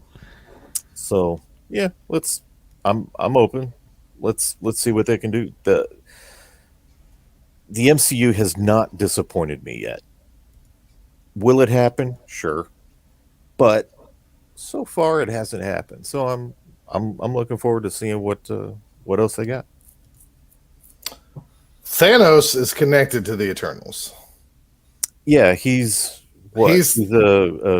his father mentor was an Eternal, and like he's like a mutant Eternal or something like that. And I guess I was lying, because I guess I saw the trailer and don't remember it. But I'm a liar. I'm a liar, everybody. No, I don't remember watching it. I'm sure I did. There's a lot of things on that trip I probably don't remember, being stressed about driving and everything else. Yeah, Thanos has a connection to the Eternals. I mean, the Eternals, like evil side of people, are called the Deviants, and they fight and stuff like that. Look, the Eternals been around for a long time, created by Jack Kirby. Right. They've had other people write Eternal stories that have just been so-so. They've had Neil Gaiman write stories about the Eternals. The current thing, I think, is written by Kieran Gilliam. I think, if I'm saying that writer's name correctly. I've been reading the last 5 issues, and I still can't really tell you if I like it or not. Like, I don't hate it, and I'm continuing to buy the comic, but I don't know if I like the Eternals. I just don't know. But what I do know is Marvel has not really let us down and gave us any stinking turds yet. So therefore, I have a feeling that this movie will grow on people in time. Maybe not at the beginning week, because there's no flashy superheroes or anything like that in there. I know this is stupid, but one of my favorite Eternals was Gilgamesh, the Forgotten One. I know we're not going to see him, but I really hope that we do. The Eternals have been part of the Marvel Universe for a while. There was Cersei, who was an Avenger for most of the 90s. So, they've always been around in some form. But you're right. I wonder when the setting of this movie actually really is. Because, well, from the trailer, it's clearly after. Yeah, it's after. But, man, why didn't they help with Thanos? I mean, come on now. They're evil. I don't know. I don't know where this is going. I'm trying not to be a neckbeard and really judge this. Again, unlike Star Wars, the Marvel MCU, even their worst movie was somewhat enjoyable. Like, if you gave it a letter grade, it's at least a C, right? So therefore, I think we're gonna be okay with this. I wish, like Sean, we've never had a D or an F with. I wish Angelina Jolie was not involved in this whatsoever. I'd rather it be some other up and coming actress that I've never heard of. Right. And do I wish this was other heroes besides the Eternals? Yes, but that's okay. We'll see where this goes, what we're gonna do, and how we're gonna change everything here. So I'm in for the ride. Let's just see. Right. So now tell us the comments. Jennifer's take on this was that you watched the trailer in Memphis, but most importantly, she says it has some beautiful people in it. She has a lady crush on Laura Croft. What's her face? The lady I just said I don't like being in it. Angelina Jolie. Yeah. So, I mean, you just said her name. Well, that's how much I care about her. All right. But other than that, she's not so sure about it. I think everybody's going to feel that way until we see it and hear from other people like, oh, that was actually really good. And that might be a good target for everybody, because nobody knows this. So the expectations are going to be low. And when it's It could It's be it's it could another be a Guardians of the C+ Galaxy movie, thing. and we're gonna go, wow, that was really good. Yeah, It's I another wonder Guardians of the Galaxy. who's gonna be the cutesy little character that they can make Baby Icarus out of, or whatever. Because we had Baby Groot and Baby Yoda and little furry animals. So Brian says that Sean's beard is looking quite svelte these days. I Svelte. want to rub it. I just want to get in there and rub it. Dude, what is happening tonight? Sean's a handsome man. Look, my impressions of the trailer is, thank you for finally giving us a trailer for a movie that's going to come out in a few months. I don't know what the big holdup is.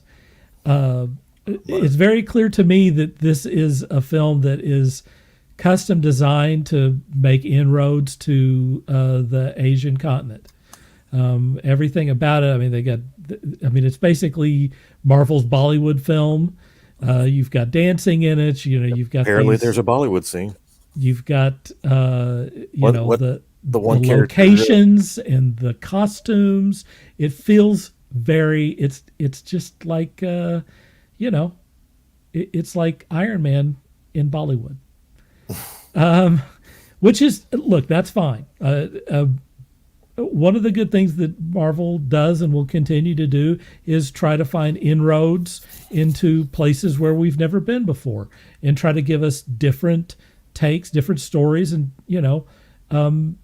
put it in the Marvel universe. The Ant-Man were heist films, so that's perfectly fine that they're going to make a Bollywood film. I think it looks beautiful. I know that the director is kind of I believe Academy nominated director who's done some whatever. Is this the chick? Films that The chick? Is that what you're saying? the chick? Yeah. There was a big deal about a woman. It is a woman. director. It is a woman director who was nominated for a film at this year's Academy Awards, which no one watched. But So, she, yeah, I'll look up this director since nobody knows it now. I don't know her name.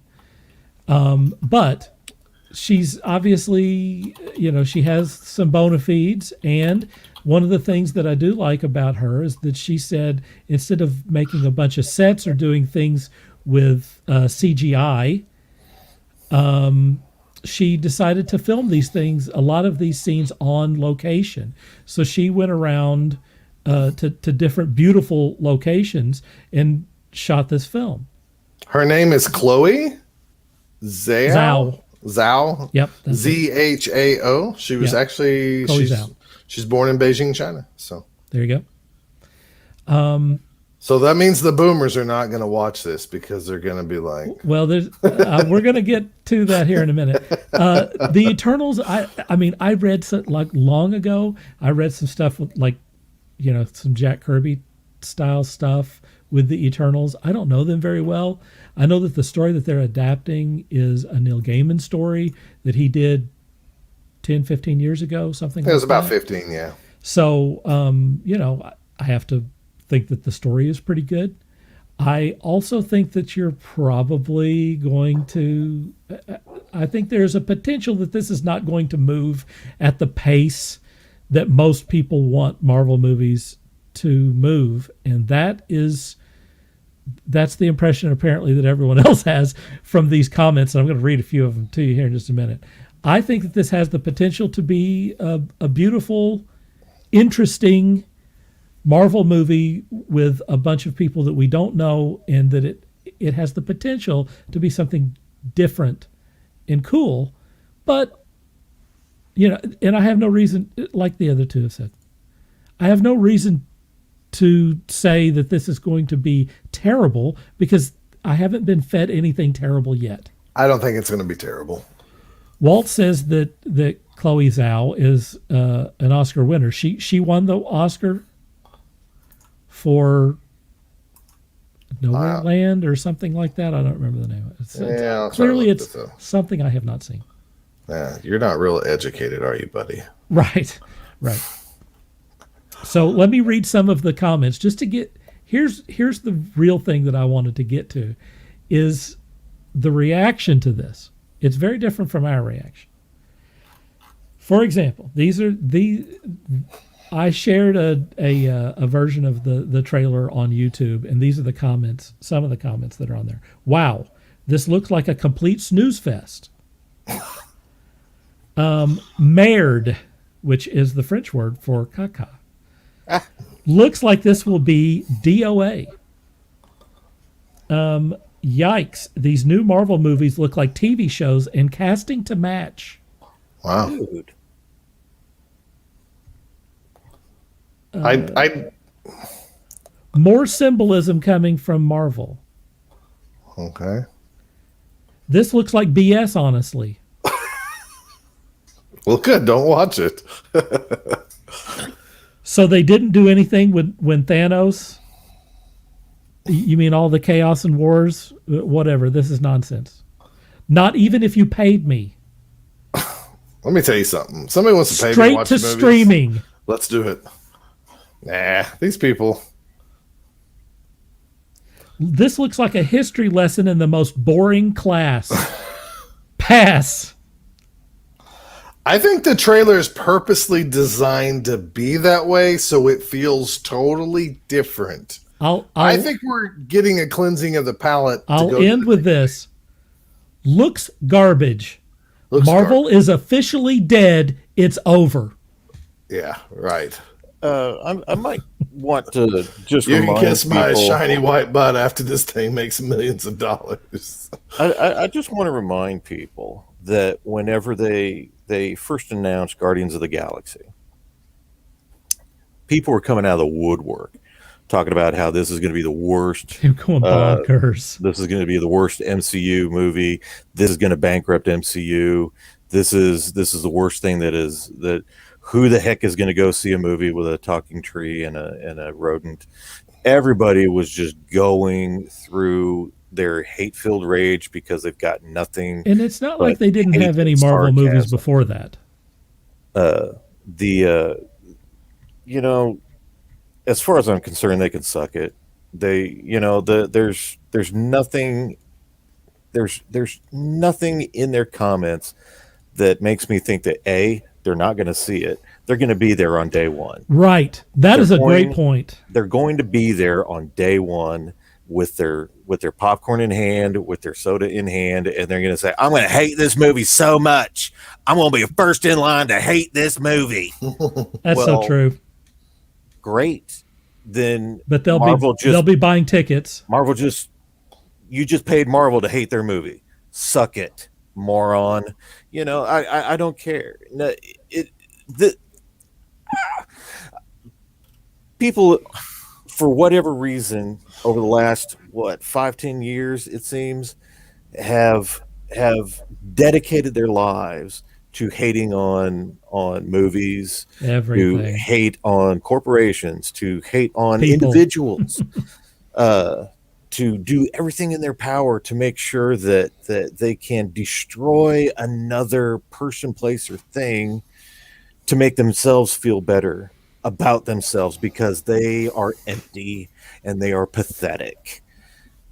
Get over yourself. They're pain vampires, dude. They enjoy the pain of others. I guess. This movie's going to do fantastic. This movie's going to make probably $1 billion, if not at least $500 million, and it's going to set up the MCU probably bigger and better than what we got with the Avengers. It's world building, and really they care more about what it's going to do everywhere else in the world than probably even America. I said it's a play for Asia. Yeah. Walt says the comments sound like Snyder Cut fans. This lady has a ton of awards, so people should just relax just because you don't know who she is, myself included. And it's probably going to be good. And I still think the trailer is just a total trying to throw you off. You think that's entirely possible too? Is that they're just trying to introduce these characters to you before because we didn't get any story. I've heard that it's going to be kind of a Prometheus type thing. That's what I'm hearing. I do notice in the trailer, because I've watched the trailer, and I love that way more time than I should have. The intelligent design idea, I love that. there's clearly going to be an arc where two of the characters are deeply in love with each other at the beginning of time, and then somewhere through the middle of time they're having some issues, and there towards the end they're going their separate ways. I can see that in the little tidbit that we've gotten in the trailer, and I'm looking forward to that story. I'm looking forward to how that's going to evolve and what effect that has on the world around them, because it will affect that. How is this going to, because everybody keeps talking about the deviants in the comics. The deviants were kind of the foundation for the mutants, if I remember correctly. So how is that? Is this going to be our introduction to the Fox property entry into the MCU? Are we going to see any of that? Did you guys realize that the Kit Harington character he's playing is Black Knight? Yeah, I'm very excited Black about Knight that. from the Avengers, Dane Whitman. That's kind of cool. I think it's very cool. I'm very excited about that. And again, I'm looking forward to where that goes. How are they going to evolve that character? Again, There you go. everything that we've seen so far, was there a lot of action? No, there was none that I can really remember. Very little, but my gosh, Gilgamesh is in this. I'm so happy. Go ahead. I think one thing that Scott said is really important. We're very much right back at like Iron Man 1. Yeah. I mean, we got, the Spider-Man film after the deal, and we're getting some of these television series, but they're cleansing the palate, man. They're setting the plate again. That's okay. To go another 10 years. This is your salad before your meal. Yeah. Just enjoy it. Yeah. Relax. And I mean, do you really want it? I mean, honestly, everyone says that they want a certain thing, but every time Marvel does another movie, they give you something a little different. They give you a different genre of movie and make it a Marvel movie so that you get a different crowd that's interested in this stuff. And you get different parts of the earth that are interested in this stuff. This is just relax, everyone. It's okay. It's going to be all right. And the Marvel universe is far, far, far from over. Yeah, for sure. Even if their next 5 movies tank, and I do mean tank, this boat's still going to keep moving. Yeah. There is no stopping this juggernaut at this point. And you can be sure that they have a plan. And the plan is huge because it also includes all this Disney Plus series and, everything else that's coming. I mean, there's so much stuff coming, and it's all connected. Now all of this stuff is truly connected. They're setting up things for I don't know. I don't know how you can watch Falcon and the Winter Soldier and say that the Marvel Universe is dead. That's insanity.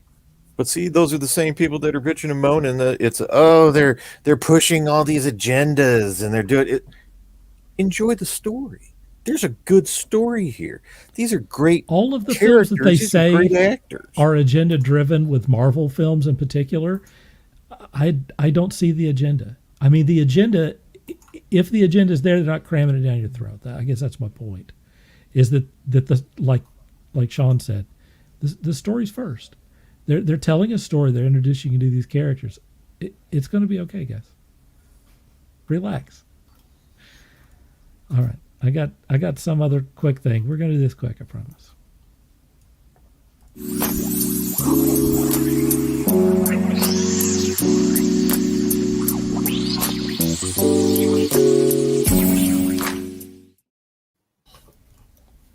I just want you guys to see my future home. Yeah. Here it is, folks. I don't see it. You don't see it? I mean, it looks more like the Legion of Doom house. It does look like the Legion of Doom. Yeah, but the Legion of Doom looks like Darth Vader. But not Yes. enough. I mean, not enough. When I saw this, I went through the article looking for better do pictures. you just want it to be? Now, I Can you- agree with you. This See doesn't. the nose here and the bottom I and don't, I don't see Darth Vader in this. There's I the actually eyes. see the robots from Black Hole. There you go. Thank you, Sean. Personally, This is the black hole house. Much better. but I can honestly say, seeing this house, yeah, this is exactly what Kevin would buy. Well, it says when I Dr. totally- Gene Kukier decided to, his name is Kukier, Cukier, decided to build his dream house in Houston, Texas. He grabbed a piece of paper and drew it himself. Kukier loved Star Wars, so he took architectural inspiration from Darth Vader's helmet. The 7,000 square foot, 4-bedroom, 5-bath home is now for sale for $4.3 million. let's just get a Patreon going and buy this thing. We could broadcast from here. Yeah, we can just take trips down to Houston to broadcast. There's the center of the joint. You see, it's got a couple of staircases there. Look at all that cool glass and crap. I can Look at that. Look at this. See now, why didn't Look at these lights down here if he was in the pit. if he was such a That's Star pretty Wars cool. fan, why is none of this like a Battleship Gray? Agreed, Sean. Agreed. I mean, this looks more like There should be a chamber right in the middle of the house that opens up. You could like nap This in looks- there. Yeah. This looks more like no, that would be your fire pit. Okay. Well, yeah. This looks more like the blockade runner for the rebels in the first movie. I like Another Jennifer's shot comment right here. Look at this right here. Boom. I see Hulk Hogan, sunglasses and the mustache. Damn. Dude, I don't see Hulk Hogan, but okay. On the outside, I can see it now that she said it. So Look at this kind of funky. I don't know what's going on here. It's very Some very sculpture. new age. yeah, Anyway, I but could thought you be this was- comfortable in this house? I mean, like, No one's going to be comfortable in this house. see, I can see the Hulk Hogan now. Yeah. Okay, with Sunglasses. the sidewalk. Now I can only see that food. Let me tell you something, brother. It's the Hulk Hogan house. What you gonna do It's a when very the Hulk Hogan house comes for you? it's a very interesting looking home. I would wow. It's yours for $4.3 million. If I I if wonder I've if they got, take a little less. if I I've mean, got it's- 4.3 million to spend on a house, I promise you this It's is got not some the acreage. house. It's got some acreage here. Yeah, this Yeah. is not what I'd go for. I would actually like to live in Darth Vader's real house, like with lava coming through the middle of it.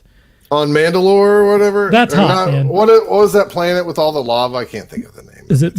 I want to say Mustafa. Is that incorrect? Yeah. Mustafar or whatever. Mustafar. That sounds right. Mustafar. Something Yeah, like that. it's like all concrete with lava running through it. That is cool, man. It's Mustafar. Yeah, that's what it is. The home world of the Mustafarians. I can't. God, this shows what I can't do. I can't speak. It's a volcanic world. Yeah. from Well, Star Wars. it's yeah. has a so- black sun. So if you had $4 million, you're out. I'll pass. I'll You're not pass spending it on that one. No, but I think Lex Let's get Luthor some- should buy that, and then Let's just- get some it would comments hover here. out of the ground and fly away. Jerry says, "Is there an Airbnb for that?" Maybe. It's a great idea. Jennifer says, "You're welcome." Thank you. Walt says, "The training, the vitamins, and the prayers." Say your prayers, brother. Yeah, Mustafar.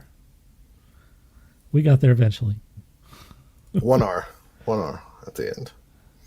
It's good stuff. Did I tell you guys I saw Walt in the flesh on my trip? Yeah, we got it. You didn't see it because you were in Florida on the beach. But Oh, did we he give you a opened rundown? with he shared a picture and matter of fact, wait a minute.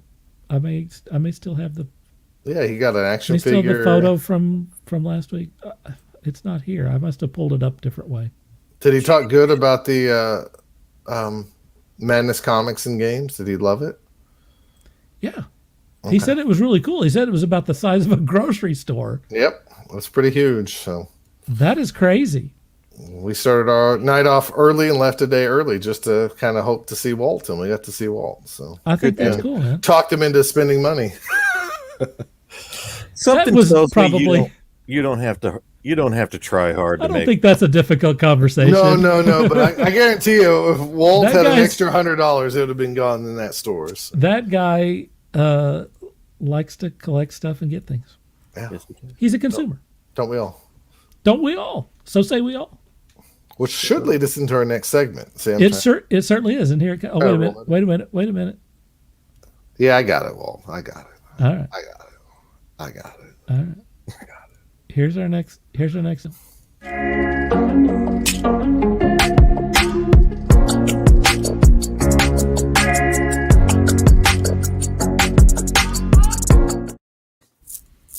Hey, it's on blast. Since Scott doesn't know what it is, I'll explain. Yeah, what is this? Like we yell at people? We've only been doing this for a year and a half now. Well, not quite a year and a half. Year and 3 months. And anyway, Scott's never quite sure. So if you want to put something on blast, you want to promote it and talk about it. And we're specifically looking for things that you read or video games that you played or watched on television or in the movies. Something you want to tell other people about and put on blast. So for that first, I'm going to Scott. So me and Jennifer hit a bunch of different comic shops through a bunch of different states, and you almost can't go into a shop without buying something along the way. But first, I want to talk about this first. I bought this right before the trip, like the same day we left for the trip. I stopped at the comic store here in Oklahoma and picked up this. You spent money in Oklahoma on your trip. Well, I'm rarely up at New World Comics. That's up on the north side of Oklahoma City, and that's where we picked up our rental. So I saw this. Yeah, this is a comic from Okie Comics. It's called Post and Rogers. It is an independent comic book. Oh, wait a minute. This is from the Okie Comics that puts out the monthly comic feature. From the I didn't know that was associated. This is a couple guys. I believe it's Tanner Fairborn and. Golly, you're going to have to forgive me here. Yeah, Tanner Fairborn does the art, and Tyler Tarleton writes it. Anyways, it's a independent comic, so I'm not going to talk this up like it's the greatest Marvel thing, but I'm also not going to talk it down because I actually enjoyed reading it. It's kind of cool. It's like... Thought it was a great concept. Wiley Post and Will Rogers, their deaths were faked so they could go out and, stop criminals of the world back in the day. So absolutely. And, kind of educate you too about what kind of like real life characters these guys really were for the time. And they're kind of forgotten about. So, true. I mean, what got me here was we have a Nazi ape brain creature here, and I was sold. The art reminds me. The art reminds me at times. I mean, it's kind of Hellboyish, right? Like it is. Yeah, I get it. The art at times reminds me of Paul Grist, where it's simple but really well storied. How did that crack Sean up so much? Dude, we could pipe laughing gas in there, maybe not get this. Anyways, I'm gonna say, without like nitpicking or anything like that, I enjoyed this. It could have probably been edited a little bit better here and there, sure. Right. But the fun about getting independent comics is to see the growth of people. Sure. And this is one I didn't feel ripped off when I was reading it. Yeah. And I'm about to talk about some other things that I did feel ripped off by reading. Right, I got you. Anyways, I picked this up. This is where we got the little sticker. Okay, yeah. Because I promise you, if this would have had a barcode slapped on the back, you wouldn't have gotten it. I wouldn't have even picked this up. Can we see some of the more of the inside on that, please? Yeah, and like I said, at times, I mean, some of the page layouts are really nice. And then other times, like... I like it. It's in color. Like any independent artist, you kind of struggle with certain poses and stuff. But Scott, I'm going to give them a lot of effort because, like, there's some good storytelling. Why don't you reach out to those cats and see if we can't get them on the show? They're local guys. Sure. Right? Yeah, I mean, I posted that I picked this up, and one of the guys said, "How'd you like it?" And I said, "We're gonna have to wait for return from vacation to to read it and talk about it. So let's see if we can get one of or both of them on the show, please. Okay. Anyways, I would definitely pick up issue 2. There is some things that could be improved, but that's any independent comic, really. Sure. I mean, anything like that. But if I'm going to buy issue 2 and I'm talking about it here, that means I liked it because I've refrained from talking about some other stuff in the past. Yeah. So that's a good thing. Another cool thing that I picked up is this Fantastic Four Road Trip #1. It came out many months ago, and it had this awesome cover. It's like I wasn't even really interested in the book, but I don't know if you can see this cover is like a Wonder Woman in model that kit. is cool. Well, the store only got one of these, and Wizards Asylum's owner took it. So he special ordered this for himself, so I don't blame him. He didn't think this cover that is very Venture Brothers-esque. Yes. Oh, I mean, like the art is inside looks interesting. I will read it, but it leads into a longer story that continues actually in the Fantastic Four title. Anyways, I was really happy to pick that one up down in Florida. So I picked up a bunch of stuff. I'm just going to trickle it out over the next couple weeks. You guys might remember during the heyday of Image Comics, they published everything. And for a while, Marvel was doing swimsuit issues, and so was Homage Studios, and these things were selling. And man, I picked this up out of a $1 box just to see like what I used to buy. And boy, I believe this was one of the inspirations for our Bad Girls. Honestly, it was because this stuff, at the time was selling.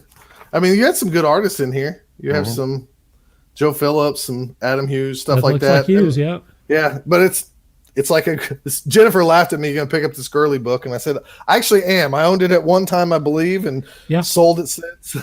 So in the $1 box as well, there was some comics called The Alliance. I don't know if you guys remember this. This was a Jim Valentino book. Yeah. After Shadowhawk, he did a book called The Others, and then he did The Alliance, which is kind of like Image version of like Guardians of the Galaxy, a space opera type thing. And Jim Valentino did kind of resurge the Guardians of the Galaxy there in the early 90s with his book, and it got kind of popular enough for him to be one of the 7 original creators of Image.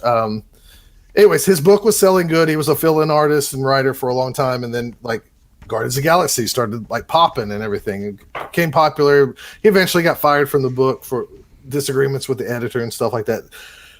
Regardless, he was an Image founder, so everybody bought his Shadowhawk book and everything else because everything like that was hot at the time. Well, this book, man, I like Jim Valentino, but this book sucks, like bad.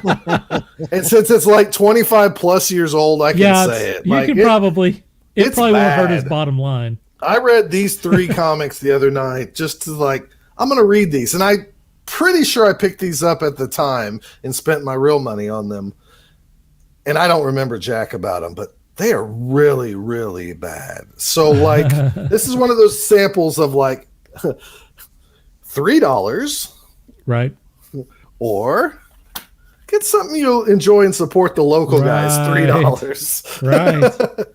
Hey, $3 is really reasonable for an independent comic. It sure is. It really is a color book too. A color comic. I mean, come on. Anyways, this book was so bad it never saw issue 4, and it's kind of sad. I was reading through the letter pages where Jim Valentino talks like he wants to if he could get to issue 100 and all this stuff. And him and Keith Giffen talked about the Legion of Superheroes and the Guardians of the Galaxy. Is Giffen involved in that? No, but he has a story in there about it. Okay, but it's so bad that I accidentally picked up the other #1 cover because there was 2 covers to #1, and I thought I guess it was like issue 4 or whatever. Anyways, we were at a shop. I picked up some independent books and stuff like that to read and have fun with, and for nostalgia's sake. So I thought I would share those with you guys. There's more to come because I got plenty of other junk. I did not buy as much as I did the previous year in Florida, probably because I had 4 teenage mouths to feed. But, man, actually, I got everything I wanted, so I can't say that either. You told us how much one meal was last week. It was like $200 or something. It was $200 to out there to eat at this seafood place that we were at. Ouch! And we got appetizers, and me and Jen got a adult beverage, but still, it was. Oh, that always adds way too much to that. So, anyways, that's Florida Booty Part 1, I guess you could say. Okay. And we'll go from there because I got some other items to show next week. Sean, can I go to you or Oh, you can want I me to promote give one you- other thing? please do, because Sean's not ready. Okay, me and Jennifer finished watching Invincible, and Oh yeah, tell her. Yeah, that's good. I will say that it feels like we watched it on vacation, even though we watched most of it after we came back from vacation. We started Okay. it right before vacation. If you have not watched Invincible, it's a very good adult cartoon, and I say adult only because of the violence. I wouldn't let your 5-year-old kid watch it. Yeah, it's not. I thought it was nudity or I've anything. read the comic when they first came out. I went back and I think like issue 4 was out when I went back and picked up the first 4 issues or whatever. But anyways, I've had the comics. I've sold the comics to make some money back when they were worth some money, and now they're worth more money. And I wish I would have kept them.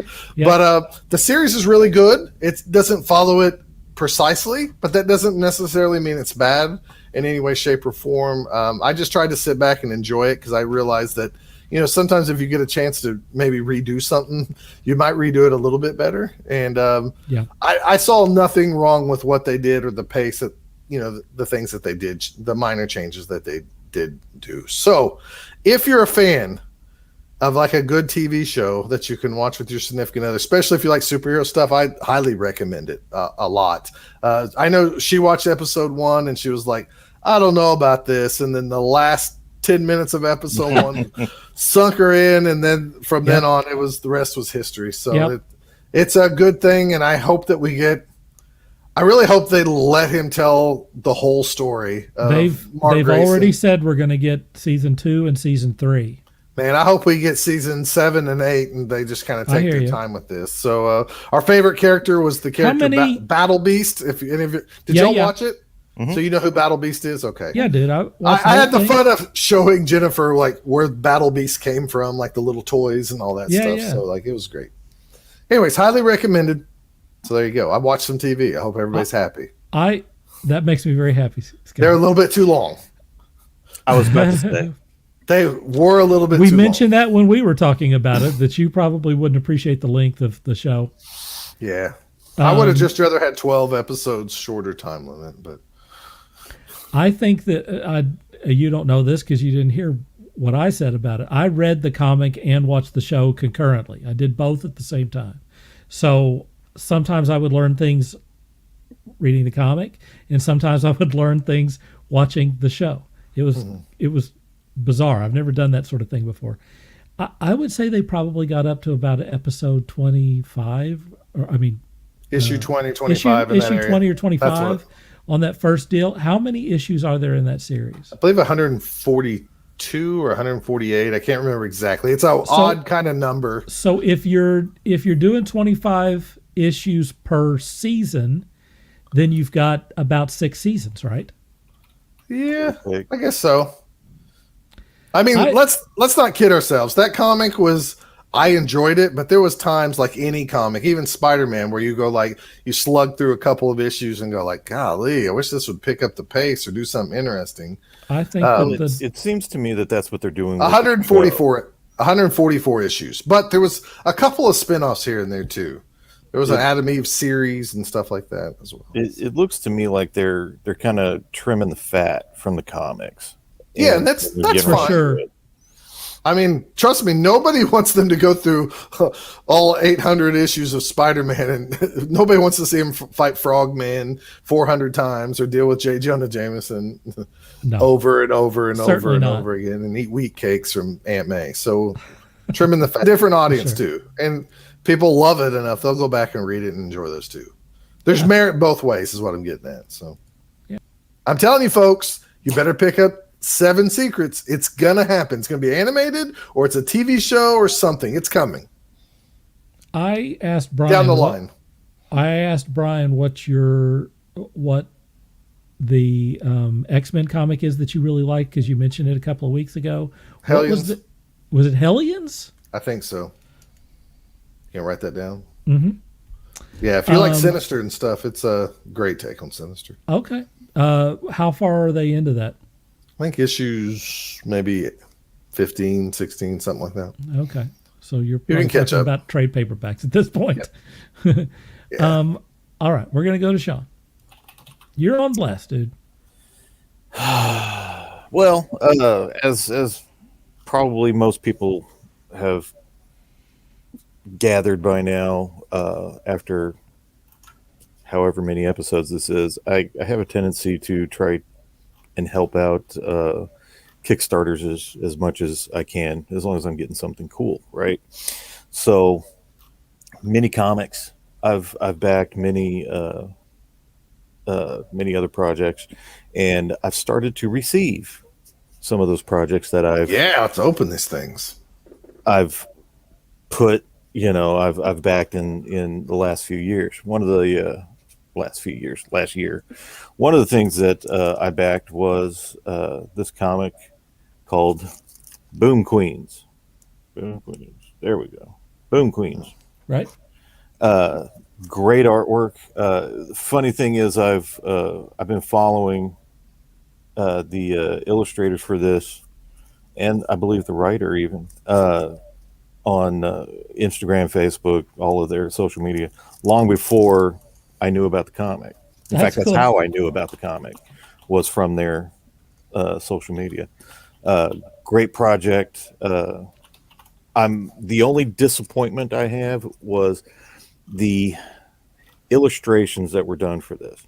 As an illustrator, were so sharp, so clean, so nice, that I would love to have seen kind of an artist, what is it called? Not like an artist variant, but something to that effect, to where we just saw the pencils as opposed to all the color and all the inks and stuff. Artist edition, I guess it would be. I would love to have seen one of those, and hopefully maybe that does actually happen. Great looking stuff. If you haven't picked it up or you haven't seen it, I do highly recommend it.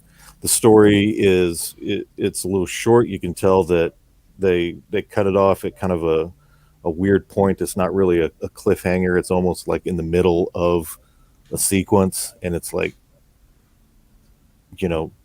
are we going to wrap this up? To be continued. Yeah, it was very awkward. But that's not a literal cliffhanger.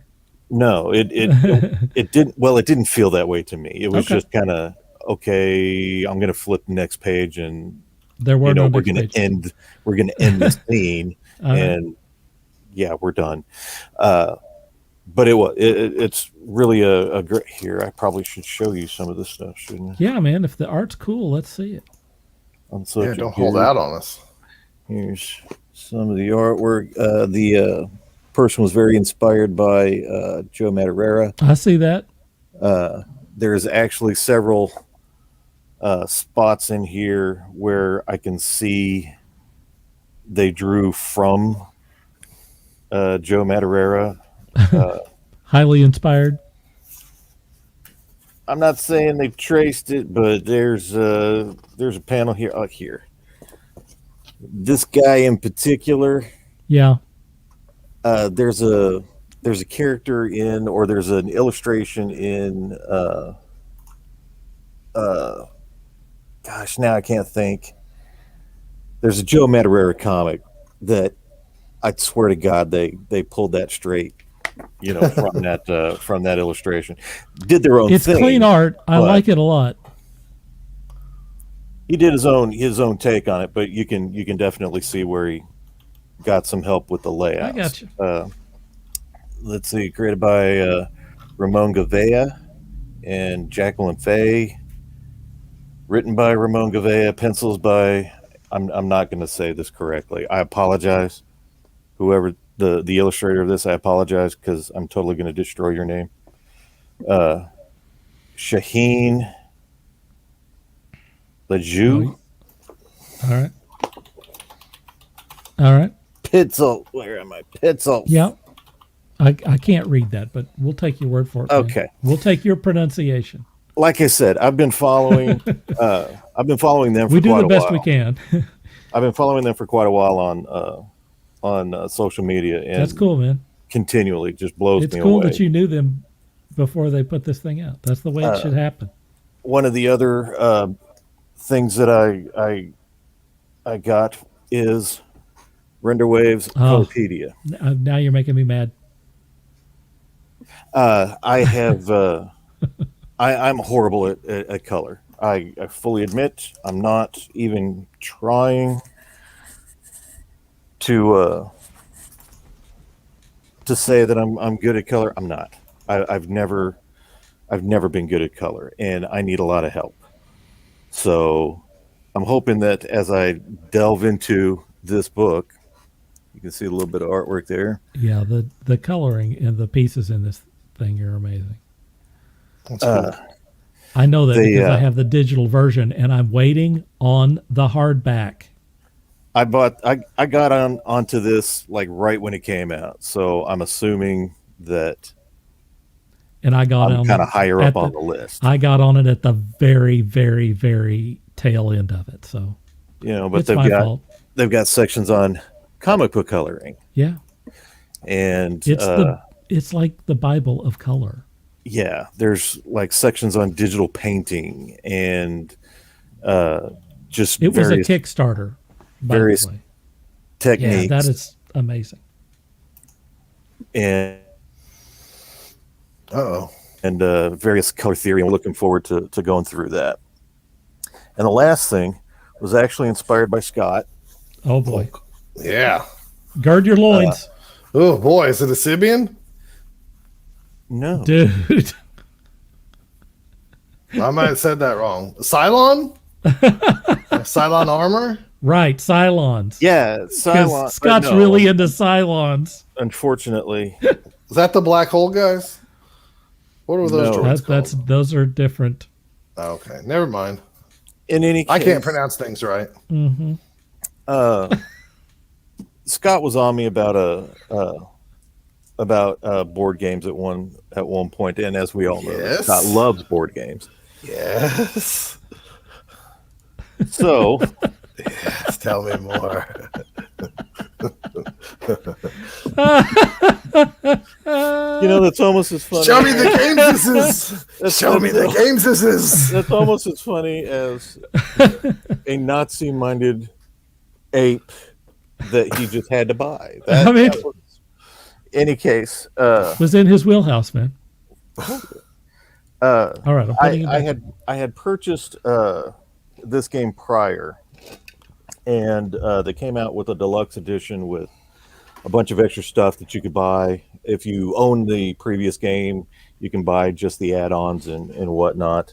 And at the time, I actually had money, so I just went ahead and bought the whole deluxe edition. Shot's the damn game, Sean. So here we have. We're seeing most of your screen. There you go. There you go. Yeah, like that. There you go. Who goes there? All right, dude. We're gonna open that. That is a rockin' cool cover. The game. It's based on the story. Who goes there? Which was the inspiration for the film The Thing, and the game draws from a lot of that novel directly. Here on the back, they show a bit of. Yes. I picked up the package on this thing. That thing is heavy. Good. There is a lot of crap in that. Yeah, holding this up is kind of a pain in my ass. Yeah, I mean, it's like... let's open that thing. Let's crack that plastic. Let's get it going. It's like it's heavy. There's a lot of stuff in there. Start reading the rule book, Sean. Okay. Like I said... He said we would play this one. You were the inspiration for this. He specifically bought this because of you. I shall get to you in a minute. So we are definitely going to play this at some point. All right, good. Because I'd like to play it, and I'd like to also play that Dune game. Right, we know. We need to get together because I still want to play.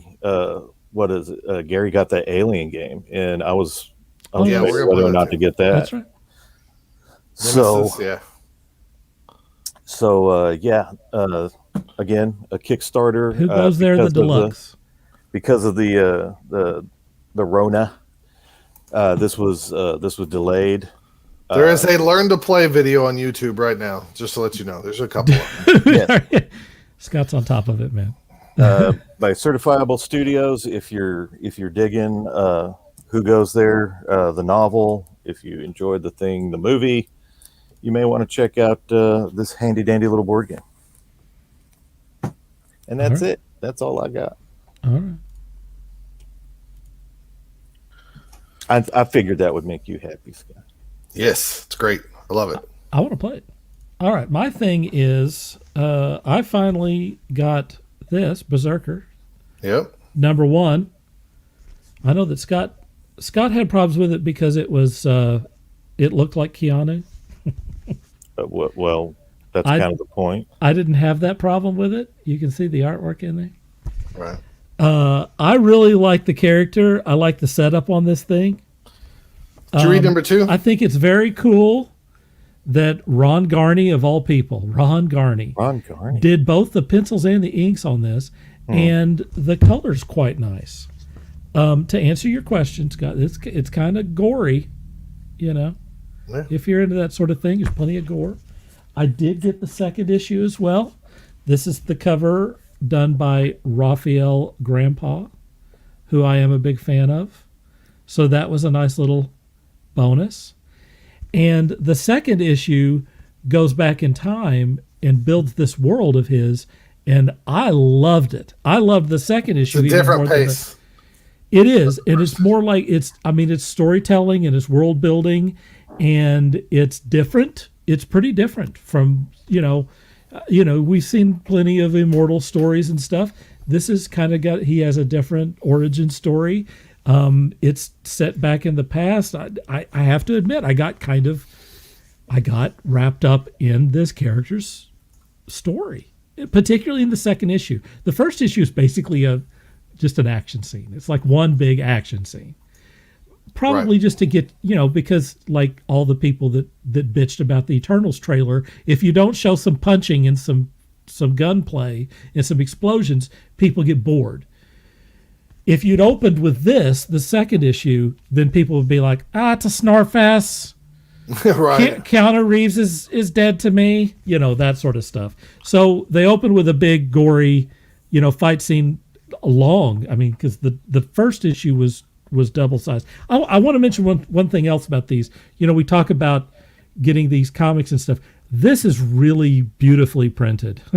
The colors and the paper on this, like this is kind of a matte printing job and stuff that, I wish and I realize that all comics can't afford it. That's a nice print job. Okay, I have one other thing, and I promise I'll do this as quick as possible. I picked up Wonder Girl, number 1. Yeah, that's Joelle Jones. Every time I look at that, I'm like, it's so beautiful looking. I want to buy it, but I didn't. I had no idea who Joelle Jones was before this. The art in this is really good. For you people who are all about girl power and stuff, get out there and support your female artist and pick this up. This is a writer-artist. She does both. And this stuff is good, folks. It is. This is really nice artwork. This is an interesting thing. Like, here's the orientation of the comic, but this page right here is, you can see the spine of the book. You change it. Look at look at these characters. It's kind of a Wonder Woman adjacent. It's Wonder Girl. It's kind of a Wonder Woman adjacent character. Unfortunately, I don't know. To be honest, I never used to read Wonder Woman comics, and I know very little about the universe. There may be things that they are suggesting. Some people who read this may know where it's going. I have no idea where it's going. You've got all of these different kind of, I think this is fairly new stuff. It may be totally new too.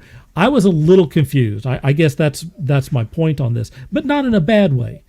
It's like there's something going on here, and we're not being told everything that's happening, and which made me want to pick up the next issue. Let's see. I want to show you this thing where she's floating away here. I can't do it. No, that's here good. we go. Anyway, Joelle Jones. Now I'm interested in everything that Joelle Jones does. She did some Catwoman. I mean, believe. seriously, she's a great female character artist, and that usually doesn't translate. Most women do not draw women that look like this. This is like kind of a cross between Adam Hughes and who's the guy that I like? I can't remember his name. Paul Pope. It's got a little chaos in it, which I like, but it's also very clean and structurally sound. Anyway, Wonder Girl. Who would have known? I picked it up because I liked the cover, and it's like, holy crap! It's like this throughout the entire book. I really liked it. That's it. Great. Scott, did you have something that you wanted to? I did. I have one more thing. And I have a comment that I need to get to, also directed at Scott. Wonderful. So, the one thing I was saving. Oh, do you want me to go wide? Yeah, you can if you want. Look at that. Oh, yeah, that's cool. I man. got the original. That is awesome. Walt gifted me this, and oh, nice. I really didn't want to take it because it's Walt's and I love it. But at the same time, Walt was being nice. I mean, and if somebody's going to bless you, you just smile and take it, right? Dude, that's awesome. So, like, I'm torn. I have this awesome piece that I'm going to have to get framed and matted and stuff because it's me. And it doesn't look bad necessarily. It looks, well, it looks like me, so it's kind of ugly. But look how badass I look there. I'm the spicy king. No, I love it, actually. So, another reason why I was scared to take it is because we were going to Florida and back, and I was so scared they was going to get beat up or have sand on it or something like that. So, but Walt provided a good folder for it, and it made the trip safely. So, big thanks to Walt on that because he sure didn't have to. That's really cool, man. That's the original pencils and stuff too. Yeah, so yeah. It's beautiful. So that's awesome. Got to get a Spicy King T-shirt now and stuff. Thanks to Walt for that. All right, so you had a question for me. We're going to get the T-shirt on that up there soon, but we're juggling a lot of stuff here. Shell says, Scott, what would you say is the quickest to learn, simple, most fun game for 2 would be? Ugh. Boy, I don't know, man. I mean, you're talking to the wrong guy. You're saying, like, what's your favorite comic character? And I'll list 150 of them. Same thing with board games. So I don't know what style of game you want, but I'm going to give you 2. Just so you can get started if you want to try to play board games. I highly suggest, no matter what, you go watch a video on this to find out if this is something you would like to play. It's called, there's a whole bunch of these. They're called, what is it called now? I just blanked. I just blanked. It's something with letters. Jiminy Christmas. I just saw this on... If you wouldn't have asked me. Oh my God. I feel like a stupid idiot. I'm going to go to the second one right now. All right. Love Letter is the first one. Love Letter, I think, is actually better with multiple people, but I think when you ask for a simple game that's only about $15 to $20, Love Letter is going to be the game to go to. There you go. And you can teach anybody to play it. Jennifer's got your back there. I knew Jennifer had me there. There's multiple different versions of Love Letter out there. So if you wanted a Marvel themed one, it's out there. Some of those are actually quite collectible because they only print them so long. Like the Batman is like worth probably $100 or so now, like on eBay.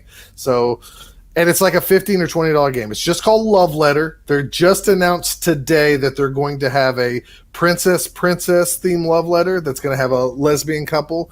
It's very simple. You have a card in your hand. Hey, now. You draw a card. No, that's fine. That's saying it's good. You draw a card, you play one card, and you keep the other card in your hand. It's very simple, but there is some strategy to it, and it's really fun with little kids, big kids, whoever. Another game I'm going to say, if you kind of like puzzly games, maybe try Splendor. It's a game where you're like you're collecting jewels and mining jewels for the king, and it's just like it sounds, Splendor, SPLENDOR or ER or something like that. Anyway, Splendor. You can find this now at Target and stuff like this. It's a very simple game, but it's hard to kind of like master it type deal. I still think it's better with multiple people than just 2, but those are like 2 that popped off my head right away. Now, if you're talking about games you want to play with 2 people, that's maybe not so simple, but both people play the game. I highly recommend Stuff Fables. That's a game that me and Jennifer's been playing through. It's more complex, obviously, but I'm telling you guys, the board games are all the better ones are more complex. So go with something like that. You can watch videos on YouTube how to play this game. Somebody out there is probably teaching how to play that, and some videos are way better than others. Anyways, that's one. Those are a couple I'll recommend. If you want like some straight combat game, there's a game that me and Jennifer was going to play the other night called Dice Throne. It comes in like 2 packs where you get like a ninja and a cowboy, and it's kind of got a Yahtzee feel to it where you're trying to like get the same icons to do like different powers, and you basically fight each other in like a Mortal Kombat type atmosphere. So there's you a couple to go on. There you go.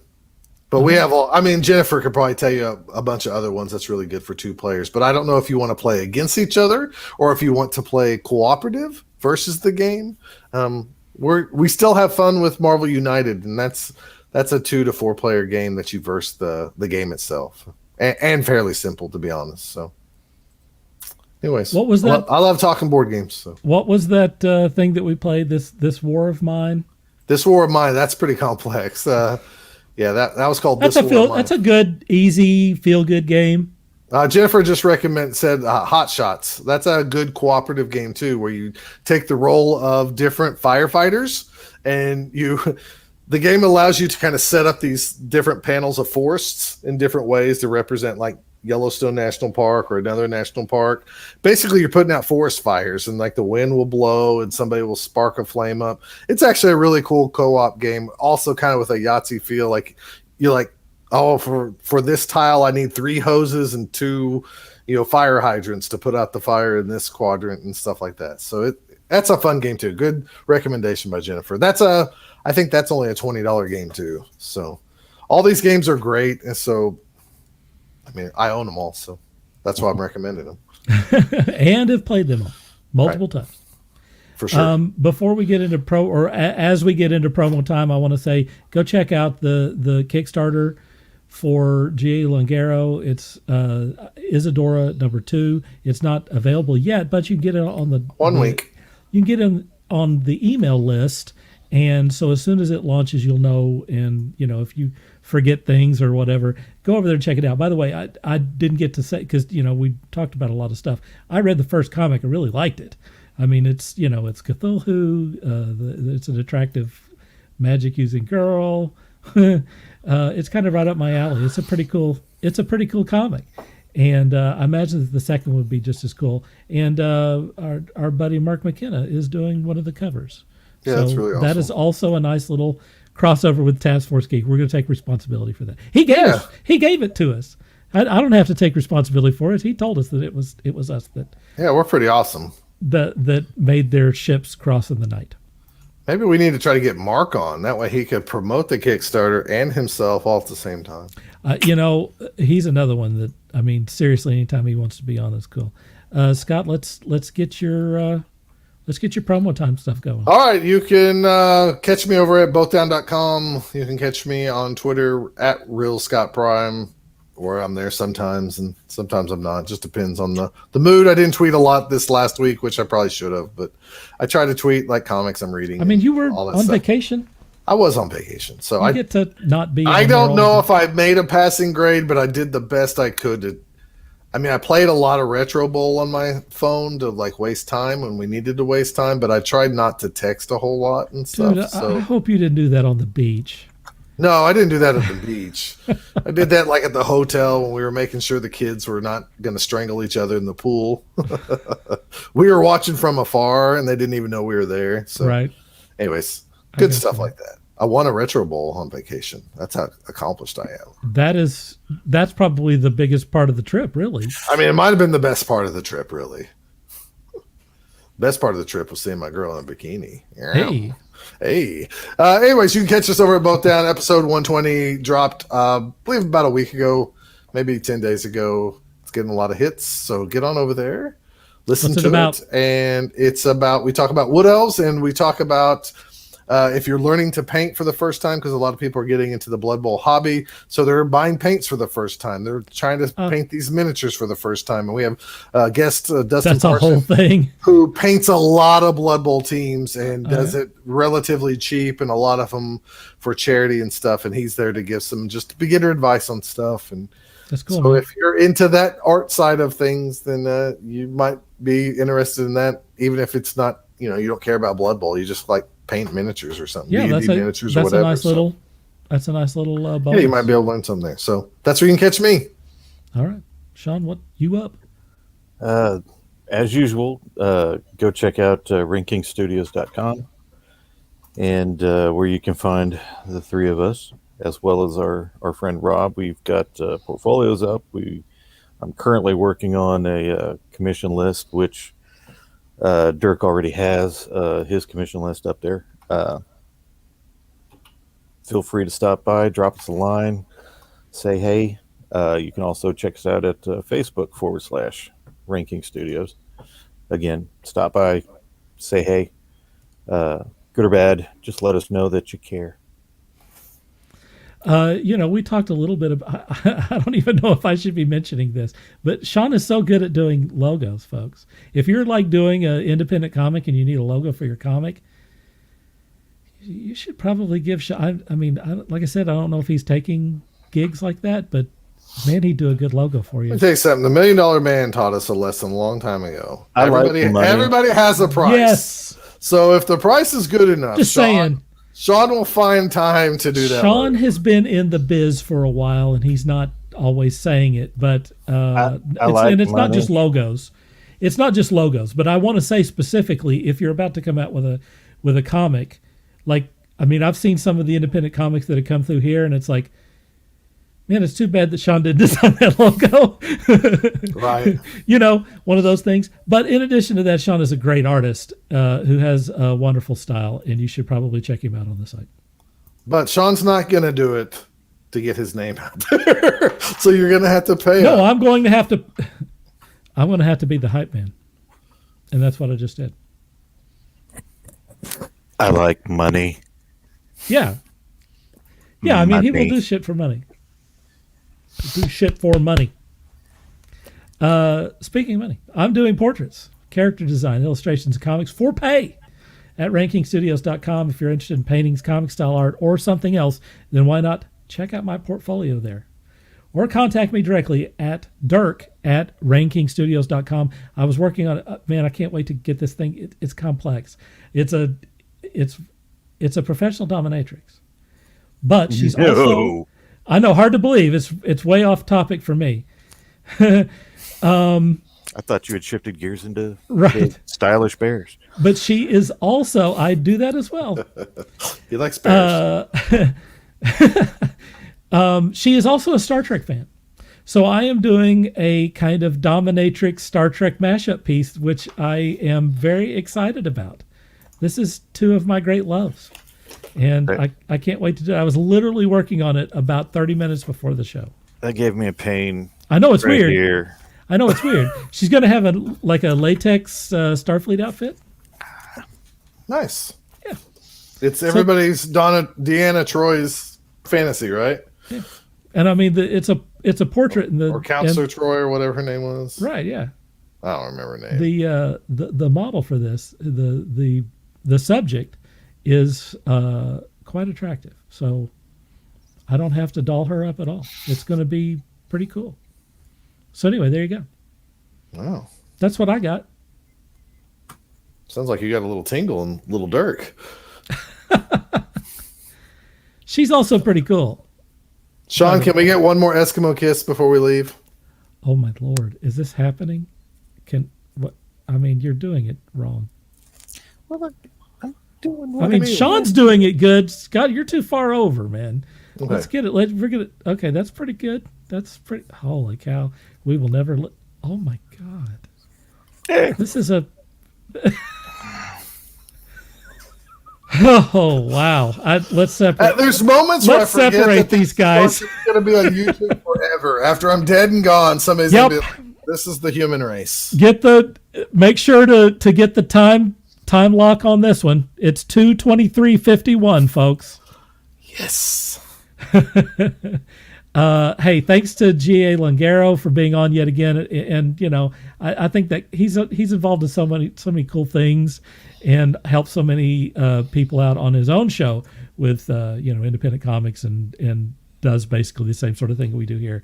It's always fun to have him on here, and it's cool that he's doing independent comics. Please go support him on that. Thanks also to Florida Man, Scott Prime, and Sean for the Eskimo kisses. We got one more. Let's see.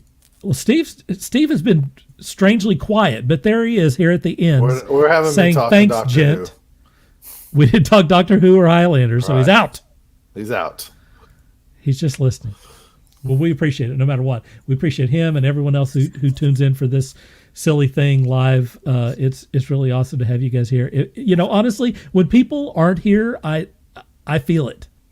I really, it's not that I take it personally, but I miss them. I miss when they're not here. Oh. So thank you. I guess that's it. Guys, have anything else to add, or are we done? I think we've said plenty. All right, folks. For Scott, for Sean, this is Dark Hooper saying, until next time, dream hard.